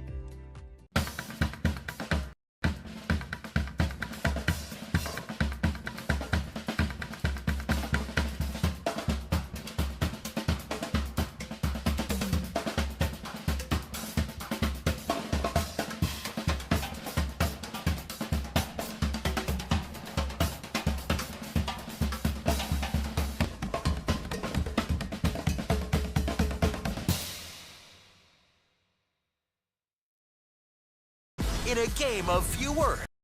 Urkel, glasses. Nerd. It pays to know your nerds. If you guys didn't get nerd with me sitting up here on this show, 25 words or less. Weeknights at 5. Broadcasting live from the Hesselson studio on a very rainy morning here on Market Street in Corning. So many great comments coming in. Wow, look at all these comments coming in. If you're new to the program, you see the number on the bottom of the screen. Feel free to reach out at any time, 24/7. Let's get right to them. Good morning, Frank. Good morning. I'm adding that as a wave. Sadly, this is quite common, and this is in reference to Super Mayor Tiffany Henyard from Dolton, Illinois, overspending and destroying the budget, allegedly. And that's why we say pay attention to local. Sadly, this is quite common, i.e. Addison. Great point. In these situations, laws should be in place that triggers automatically an audit, and criminal prosecution should be to the full extent of the law. I will say it's great that with the situation with Addison, that she no longer has a pension, and that's the first time since that law in New York was enacted that has actually been triggered. That she loses her pension since 2021, I should add, when that law took effect. And as that piece from the New York Post said, yes, focusing on Addison, but as the piece said, okay, it's easy to go after a clerk in Addison. When will they go after the kind of big dogs when something like this happens, losing their pension? It can't always just be a dogged DA going after small town and a clerk. It has to be in the city. It has to be elsewhere. Continuing, and a different comment from a different viewer, obviously a different comment, but in the same line, you are correct. People need to go to local meetings and learn. There's illegal spending in some of our local towns. I see one page of the county budget. If it went away, 95% of the people wouldn't even miss it. People get involved. I cannot agree more about getting involved, and that's why we've made this such an important part of our program, to get involved in the community. I would recommend go to your town board meetings, your city board or city council meetings, whatever your village meetings. Go learn, see where the spending is happening. Are they fun? They're not always fun, but they're informative, and you'll have a better idea of where your money is going, especially at a time in New York State when we talk so often about the mass exodus because people can't afford to live in the state any longer. We'll take a look at the local level that directly impacts you. Yes, we have a lot of fun talking about the national scene with Harris and Trump, and we're going to continue to talk about that. But it's also so important, and it affects your day-to-day life, what's happening locally. Another comment. Frank, thank you for sharing the Joe Sempolinski interview. Yes, we rebroadcast that in the 6 o'clock hour if you're just joining us because Spectrum had some technical difficulties yesterday. Joe is a very authentic individual, and I believe he would make an awesome governor for New York. I could not agree more. Viewer. I watch Frankly Speaking Monday through Friday before I start my day. Well, how nice is that? That made my day. Frank, thank you for your commentary. I enjoy Frankly Speaking and have told family and friends about your show. Keep up the amazing job you do. It is greatly appreciated. Don, thank you so much. That's so kind to start off my Friday morning with all that. Thank you for telling your family and friends. And thanks for watching Monday through Friday. All right, let's get back to Harris. I have some other comments I didn't have a chance to get to. We'll get to them after we talk with Tim Colpeen in just a moment. Did you see before Kamala Harris talked yesterday with reporters, I think one reporter, and answered just a quick question. that her presidential campaign reportedly declined a request for comment about declining requests for comments. Let me word that a little different. This is coming from the Daily Beast, a far-left organization, a media outlet. The Harris campaign has declined a request for comment about when Harris plans to stop shunning media availability. They were upset that the reporters have not been given a chance to ask the vice president questions in an unscripted setting. They're starting to see this pushback a little bit. So she did respond to a question yesterday. But think about this again. Let me reword this. Harris's campaign declined requests for comment about why Harris declines requests for comments. Wow. But she finally, after 18 days since becoming the Democrat nominee, fielded some questions. They asked when she would do a formal press conference or a wide-ranging interview. She said, I've talked to my team. I want us to get an interview scheduled before the end of the month. Now, let me just highlight. We had Joe Semplinsky on yesterday and rebroadcast this morning. When Joe, and in full disclosure, I was his communications director while he was in Congress. So my job was to set up interviews, book interviews. There's more to it than that, but just to give you an idea. One of the things that he was very proud of and should be proud of, he gave weekly press calls where anybody in the press or local press, national press, whoever could call in and ask him questions. You didn't know what the questions were going to be. You didn't know what the topics were going to be. He did that once a week through his whole term. Up until the point, and I should have asked him, his last press call was within a few hours of him no longer being in office. So right up until the end. That's a man running, or a man that is a congressman for the 23rd Congressional District in New York. You're talking about the vice president of the United States, who, even though she's never been voted on to be the presidential nominee, is the presidential nominee for the Democratic Party. She has not given an interview in 18 days. And she talked to her team, and they want to do an interview before the end of the month. Keep in mind, it is August the 9th. So when she said that, it was August the 8th. I don't even think that in any way, shape, or form could be considered transparency or really availability to the press. Before the end, so one interview from, again, the Democratic nominee for president of the United States who never received a single vote from a Democrat for that position. And she doesn't feel that she needs to answer a question or do a press conference or a formal interview in really a month. One, maybe, and do you think that will be a tough interview? Do you think that will be an interview like Trump very often goes to, the confrontational interview, or do you think it will be a softball? How great is your campaign going? Did you expect this much momentum? Or the infamous, it's summer, what's your favorite kind of ice cream? How would you like to spend your summer vacation? So I want us to get an interview scheduled before the end of the month. You could get an interview scheduled at any moment, any time of the day or night by any station.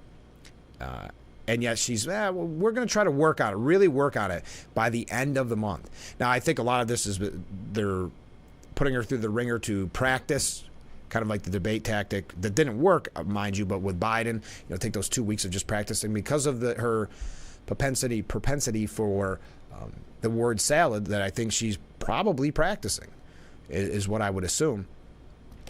So I just think that answer, the fact that the media isn't outraged, and really I would say Democrats who did not get to vote for her should be outraged that she's not willing to answer questions. And again, let's say she does one at the end of August. Does anyone believe it's going to be a hard-hitting interview? But I'll continue. She talked about the debate. She said, well, I'm glad he's finally agreed to a debate on September 10th. They previously, they asked her about that. She said, I'm beyond trying to speculate about how he thinks when asked about Trump backing out of the debate.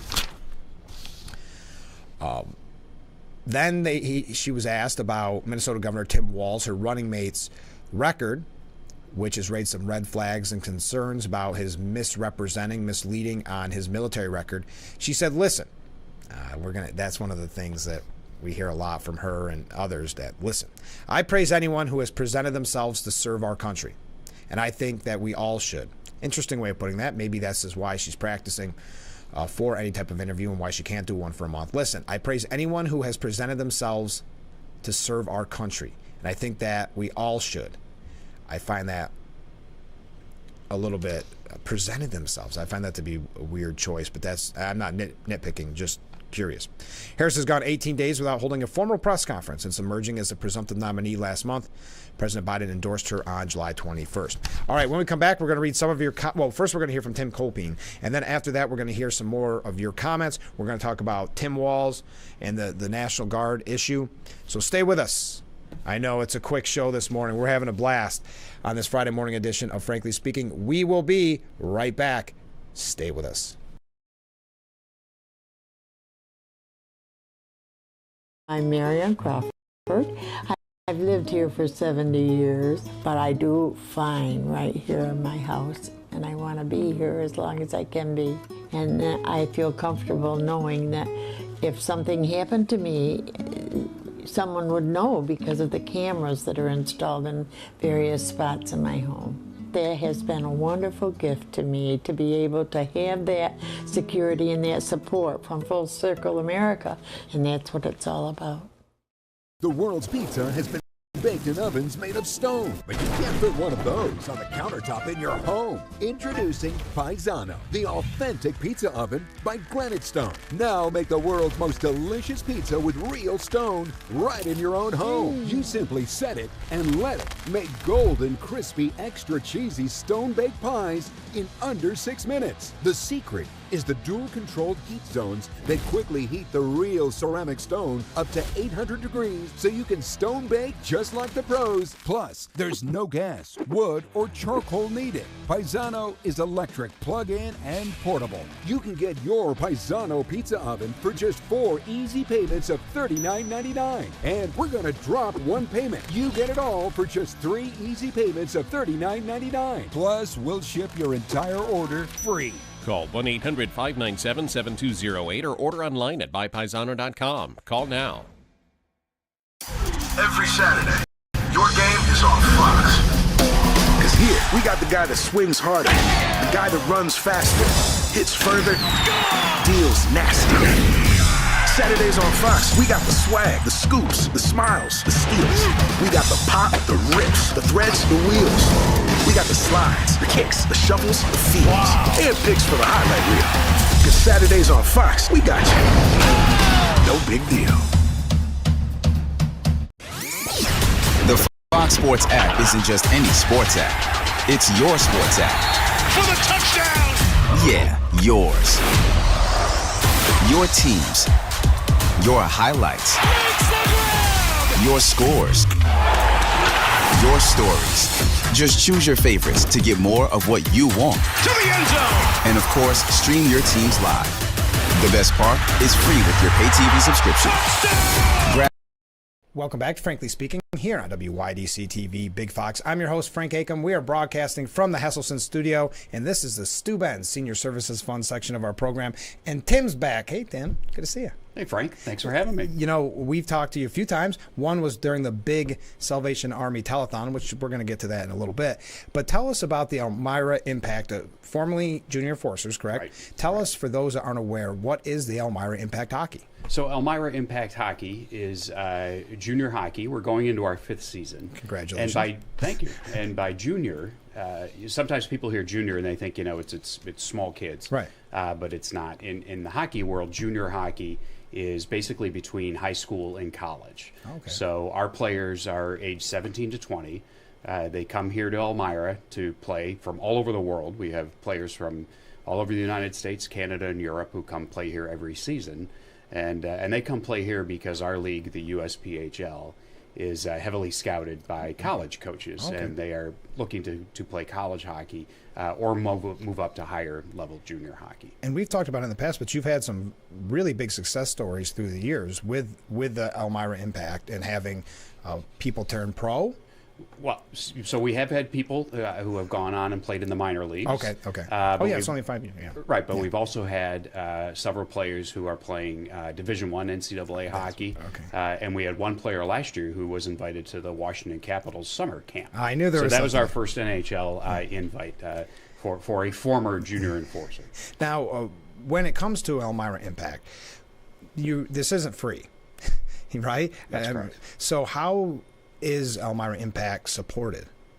So I mean, we're largely supported by people in the community. Okay. And we're always looking for additional business partners to come aboard if they want to have a positive association.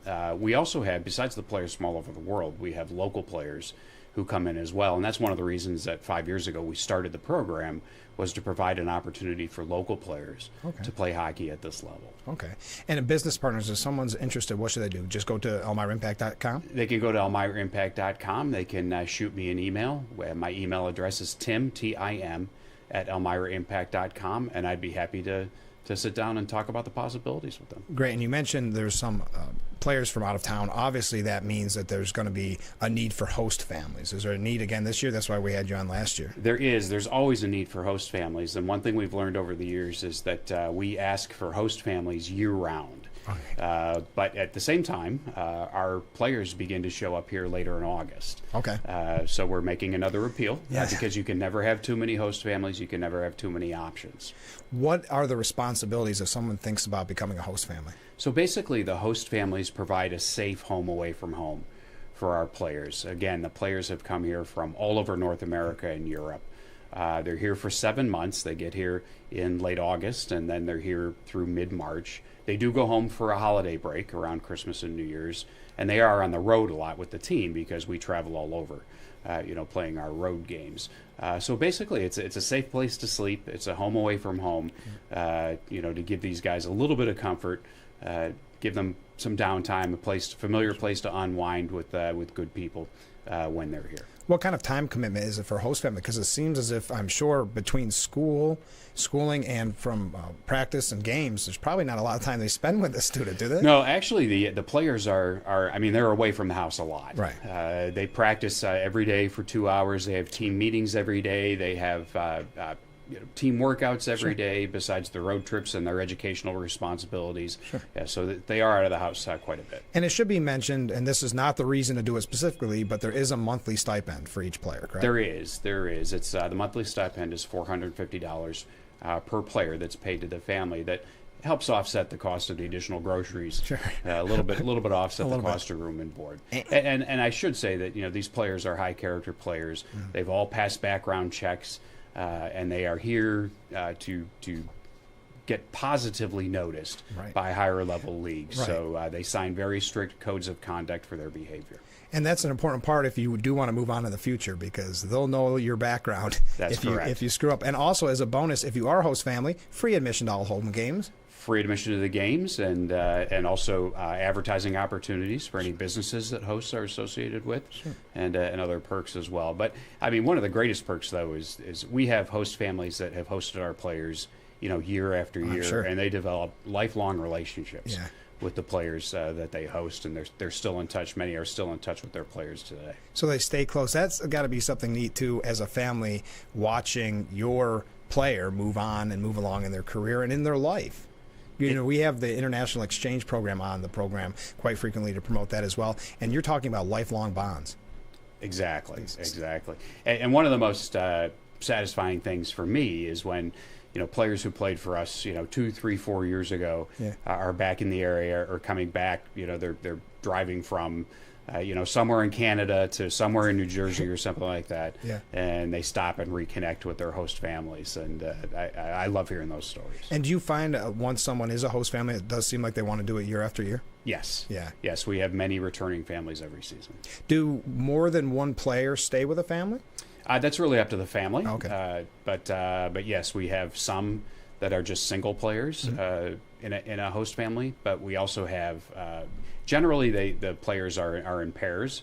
It's a little easier for the family and a little easier on the players too. And we have a couple families who every year host 3 players. And what are the commitment's not the right word. What should a family know if they're thinking about hosting? Is it typical to have a family with kids and student-aged children, or how's that work? Honestly, there is no typical host family. I mean, it's everything from what you just described. Families with children, and it runs the gamut up to empty nesters, single parents. Sure. That sort of thing. So it's anyone who has some space in their house. And space in their heart. Right, it's space in their heart. and who really wants to have a meaningful, positive impact on a hockey player. And again, I'm happy to talk with anyone who might be interested to learn a little more. And that's why I'm glad that you joined us, because on this program, so often we talk about community. And when you think about community, Elmira Impact is a very important part of the community. And one of the responsibilities is community service projects. Correct. And there's a time of need by various charitable organizations and various groups. How can maybe a charity or whoever get in contact with you and talk about community service projects for the students? Yeah, so our players have to complete so many hours of community service every season. Okay. So we are always looking for opportunities. And one of the players from last season and I were on your show here during the Salvation Army ringing the bell last year, right? and ringing the bell. So I mean, anyone who's interested in having us involved, again, can feel free to shoot me an email, Tim at elmiraimpact.com. And ringing the bell has to be the easiest community service project. That was just fun. It is. There was no physical labor or anything involved in that. Just cold. We have a couple situations where I've got a bunch of 18, 19-year-old guys in the peak health condition, and they said, hey, we've got stuff that needs to be moved from point A to point B, and gotta get the hours in. But ringing the bell is probably one of the easier, more enjoyable. I have a feeling this year everybody will volunteer for ringing the bell, right? Because we'll need it again. We're going to be doing it again. We'll be here. So just before we go, if someone's thinking about being a host family, want to be a business partner, want a community service project that they can help you and you help them, what should they know? Where can they find out? They can find out more by contacting me, Tim, T-I-M, at elmiraimpact.com. They could also text or call me at 607-769-6805. Well, Tim, thanks so much. Best of luck with the season. Thanks, Frank. All right, we'll have you on again soon. Great. We'll look forward to it. All right, we'll be right back with Frankly Speaking. Stay with us.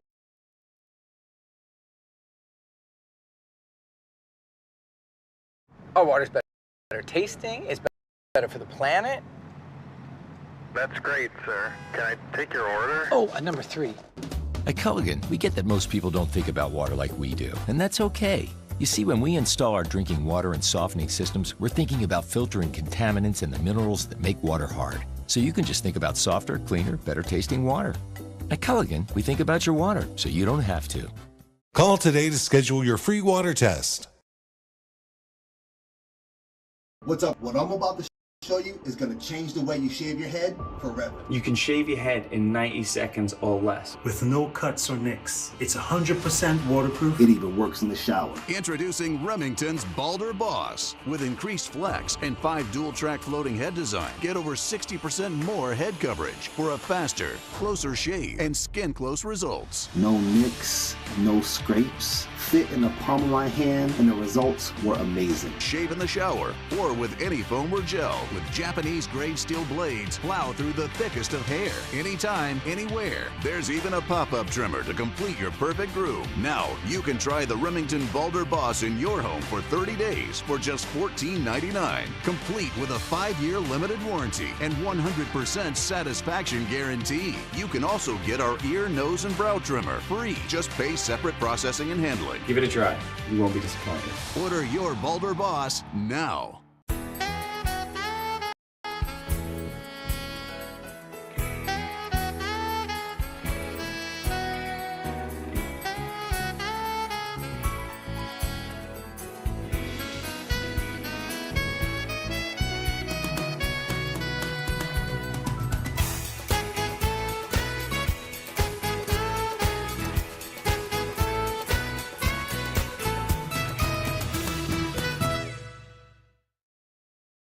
Name something with a diamond in it.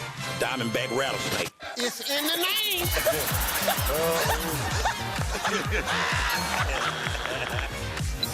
Name a low-calorie food you might make your edible underwear out of. Salmon. Watch it weeknights. Share it the next day. Wild caught Norwegian teriyaki. Share in the fun. Weeknights on Family Feud. 7 and 7:30 on Big. Are we having fun or what? Welcome back to Frankly Speaking, broadcasting live from the Hesselson studio. I'm your host, Frank Acom. So many comments coming in. First up, from Ken in Horseheads. Frank, I'm sure you saw that Biden thinks that if Trump either wins or loses, he is worried that there won't be a peaceful transfer of power, which would mean that either he or Kamala would be the one organizing that insurrection. It's clear that Biden is still on top of his game. Yes, that's the point that Congressman Semplinsky made, former Congressman Semplinsky, made on that interview that we played this morning and yesterday, that the peaceful transfer of power comes from, what's that word, power. Who's in power? Joe Biden. So what is he signaling there? That he will not transfer that power? That is really, yes, to your point, there's more there, Ken. I believe you that that Biden may not be on top of his game, not really thinking that one through. Another comment from a different viewer. I just had a thought, maybe an observation. Do you remember if they ever called for a press conference from former President Trump after his attempted assassination? It had been, if it had been Biden, it would have been on the news nonstop, and it would have been blamed on Republicans. I have been amazed to this viewer's comment how they have buried, number one, that photo, and we're not surprised by that. The media had said right around the time, probably 2-3 days of coverage of it, we've got to stop showing, and this Axios was reporting it, we've got to stop showing the photo because it's so powerful and it's really what they called propaganda for the Trump administration.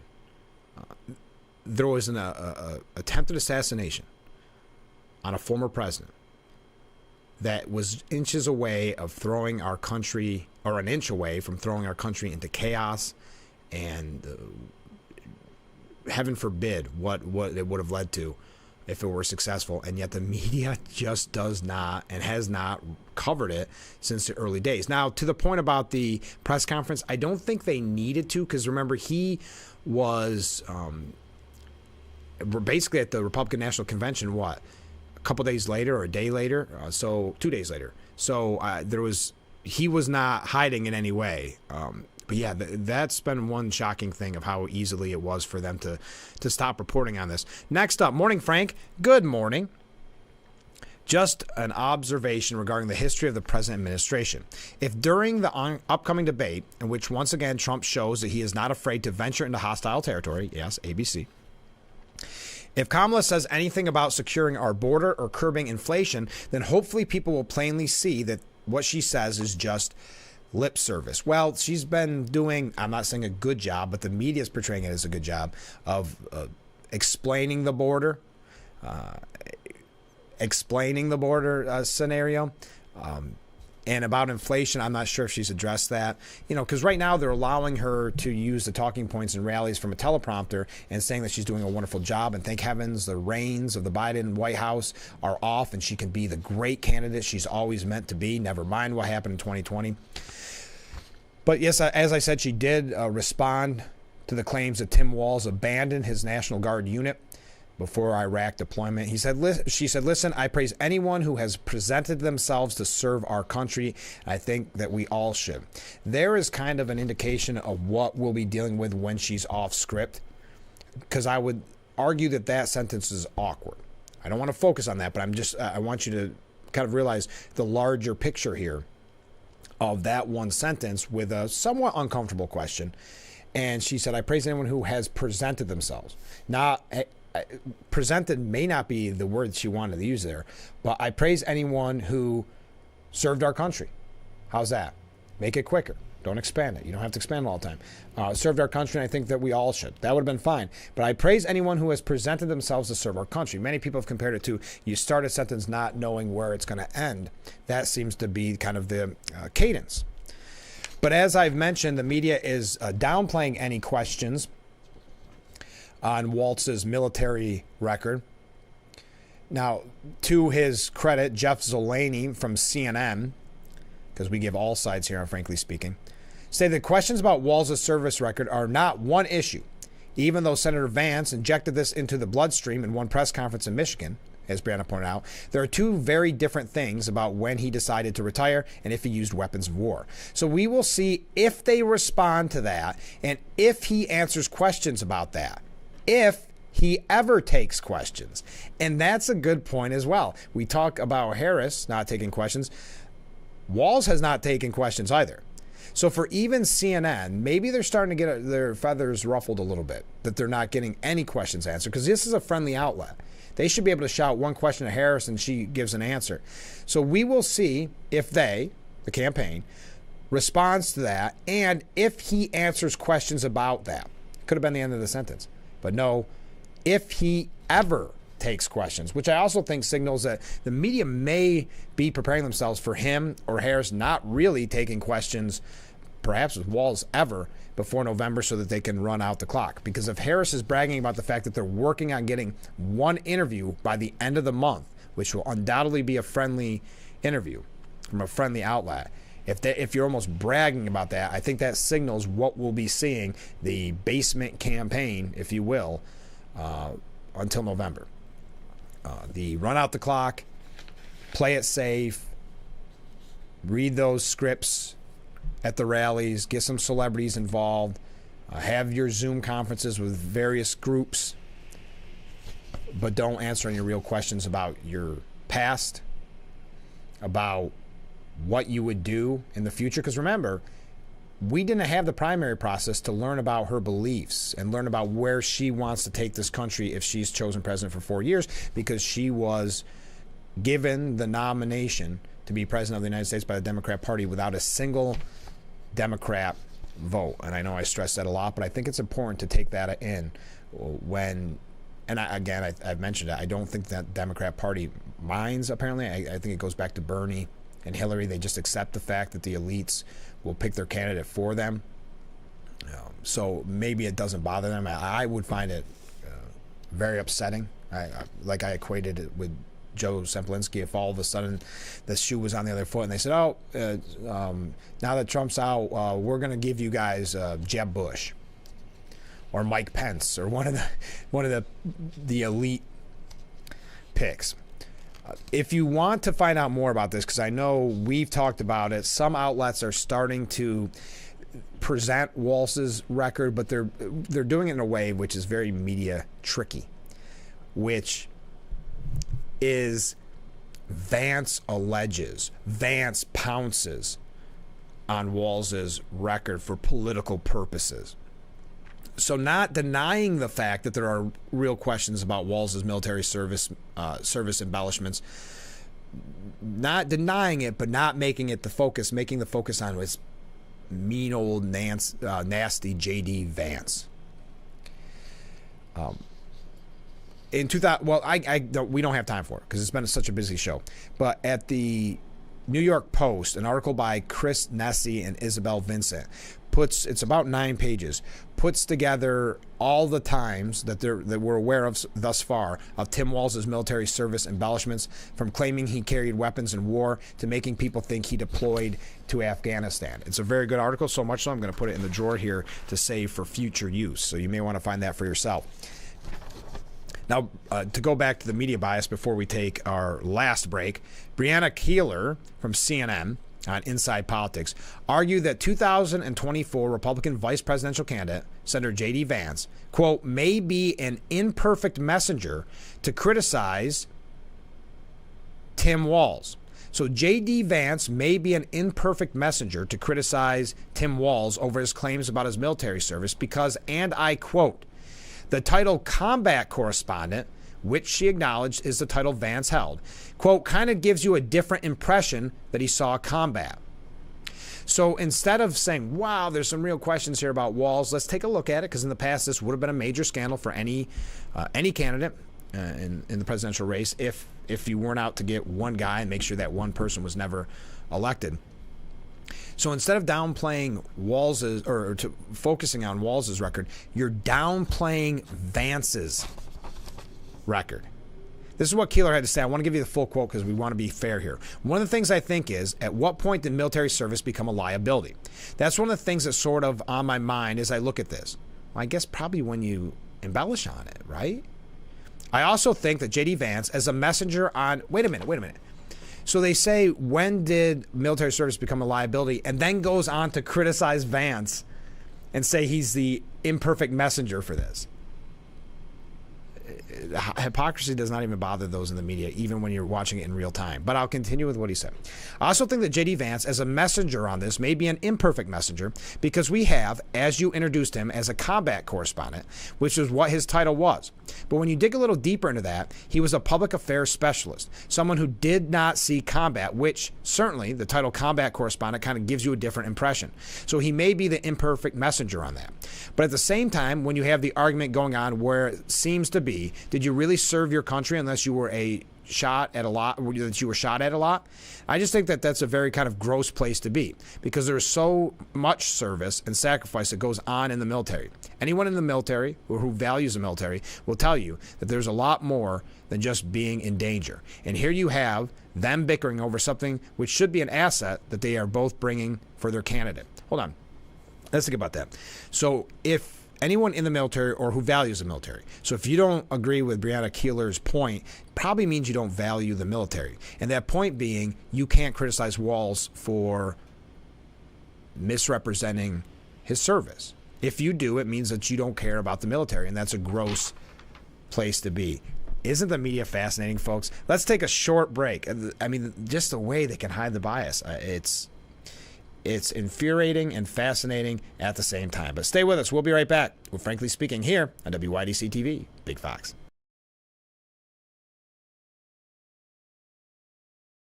Isn't your wellness important?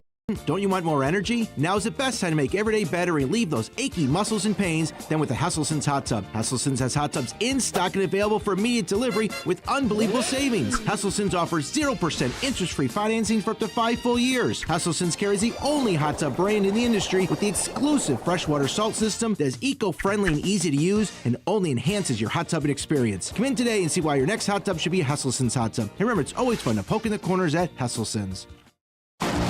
Super Bowls aren't given, they're taken. To come up short of a goal, of a dream, it's not fun. It's life, man. Life's tough. It's all about how you respond. Way to big dog in the fight.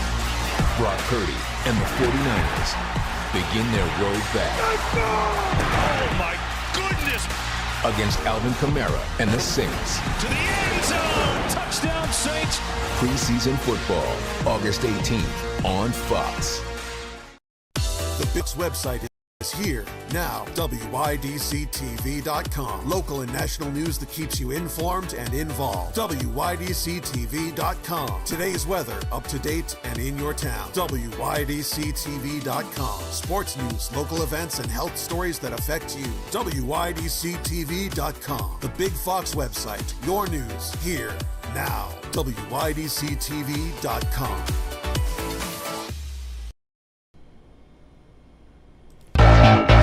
And we are back. How hard is it to believe? At one time, we just had an hour show, and now look how fast the 2 hours go. Thank you for so many comments coming in from viewers. Couple here, but given that the debate is going to be on ABC, I'm inclined to believe that the important issues will not be discussed. I would tend to agree. I think abortion will come up a lot. I think questions to goad Trump into getting angry and on the attack will definitely come up. Another comment that the VP covered up, the VP nominee, covered up, essentially lied about his military service, just shows that he is as deceptive as Kamala Harris. Thank you very much for these comments. What do we do here? We got just enough time. Can I get through everything? No. Here, now, the New York Post editorial board has a really interesting piece this morning. It says, we're not going back. That's what Kamala Harris tells her crowd. Which chant, we can't go back. We can't go back. A lot of chants of lock him up, which when we heard about it on the other side of the coin, that was the worst thing that could be said. But we want to go back to when inflation was reliably low and working class wages were steadily rising for minorities at the fastest pace of generation. So yes, we do want to go back, says the New York Post editorial board. We want to go back to affordable mortgages and car loans. We want to go back to when gas was cheap and America was an energy exporter. We want to go back to when the border was under control. We want to go back to when the world wasn't aflame. And that's something I think that's overlooked very often, the peace and prosperity that the media will not talk about during the Trump years. They want to focus on the very end with the pandemic that no president could have controlled. We want to go back to a world that wasn't on flame, with Vladimir Putin on the march in Ukraine and Iran's proxies attacking Israel on all sides, and Americans on those army bases. We want to return to a foreign policy that doesn't enrich Tehran or tell Moscow to take new U.S. hostages whenever it wants some of its spies and arm dealers freed. We want to return to a government that doesn't mandate DEI, these type of things. We want to get back to leadership, and I'm skipping this real quick because we're almost out of time. We want to get back to leadership that doesn't gaslight us nonstop, claiming our economic woes are transitory or just rich people's problems. We want leaders who won't make taxpayers who never went to college or paid off their loans bail out students so they'll vote for the party of giveaways. We want to go back to the government that works, that gives workers a chance to do better. We want to undo all the, quote, progress of the Biden-Harris years, not keep digging the country even deeper into the hole at home and abroad. We can go back, and we must. That was from the New York Post editorial board. I can't believe it. We are out of time for today's edition of Frankly Speaking. Oh, here's a nice comment from a viewer. Thank you for re-showing Yesterday with Joe. Yes, if you're just joining us because of a technical issue with Spectrum, we decided to rebroadcast. Many of you saw it, but we decided to rebroadcast former Congressman Joe Semplinsky's interview in the 6 o'clock hour. So that gives me a good segue into talking about next week. Listen to this lineup. On Monday, we'll be talking with Nick Pelham. He is with the Steuben County Fair. He's going to tell us about what to expect this year. It actually starts on Monday with the harness races, but the actual fair activities, the rides and the games, that starts on Tuesday. Then on Tuesday on this program, we'll be talking to representatives from India Day. We had that interview last year as well. It's become a tradition here in Corning for India Day. It is on August 17th in Centerway Square, and we'll learn all about it from representatives from the Southern Tier India Cultural Association, or STICA, STICA.org, if you want to find out more. But I'd say wait till Tuesday. Catch you here on Frankly Speaking. And then on Wednesday, Sheriff Jim Allard. It's been a little bit since we've talked to the sheriff. Speaking of the sheriff, do I have time? Oh, no, I mentioned this with Joe yesterday.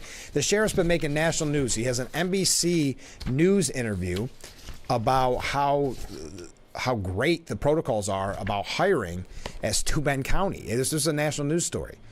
And it was in reference to the shooting of Sonia Macy. And I just want to read you the quote real quick. I think I have enough because I promised you I would yesterday. We didn't have enough time with Joe. So they were asking about, who do you hire? What if there's a concern? You hired somebody that wasn't good for the job because maybe of anger issues, something like that. So they said that probably they don't have the background checks in smaller areas like they do in New York City. James Allard, the sheriff in Steuben County, New York, south of Buffalo, I'm reading an exact quote here, uses Guller to vet his applicants despite heading a rural agency. Allard pointed out that after the murder of George Floyd, New York State changed its police hiring laws in 2021. The state now requires agencies to make applicants sit through a battery of psychological screenings, including written exams, an oral interview, and assessments for psychopathological disorders, negative personality traits, and substance abuse issues. This is his quote. I'm a big believer that the size of the agency doesn't matter. It's whether or not you establish best practices and adhere to them. If you hire the wrong person, you're going to spend so much more time and effort to get rid of them than you will in 5 background investigations. So there we go. We'll have to ask him about that. I'm going to put that in the drawer too because we're going to ask about that next week. Have a great weekend, everyone. We have had a fun week here on Frankly Speaking. Thank you for all the waves. Thank you for all the comments. Make sure you join us every weekday morning starting at 6 for Frankly Speaking. Only on WYDC TV. Big Fox will see you bright and early Monday morning. I look forward to it already. Have a great weekend.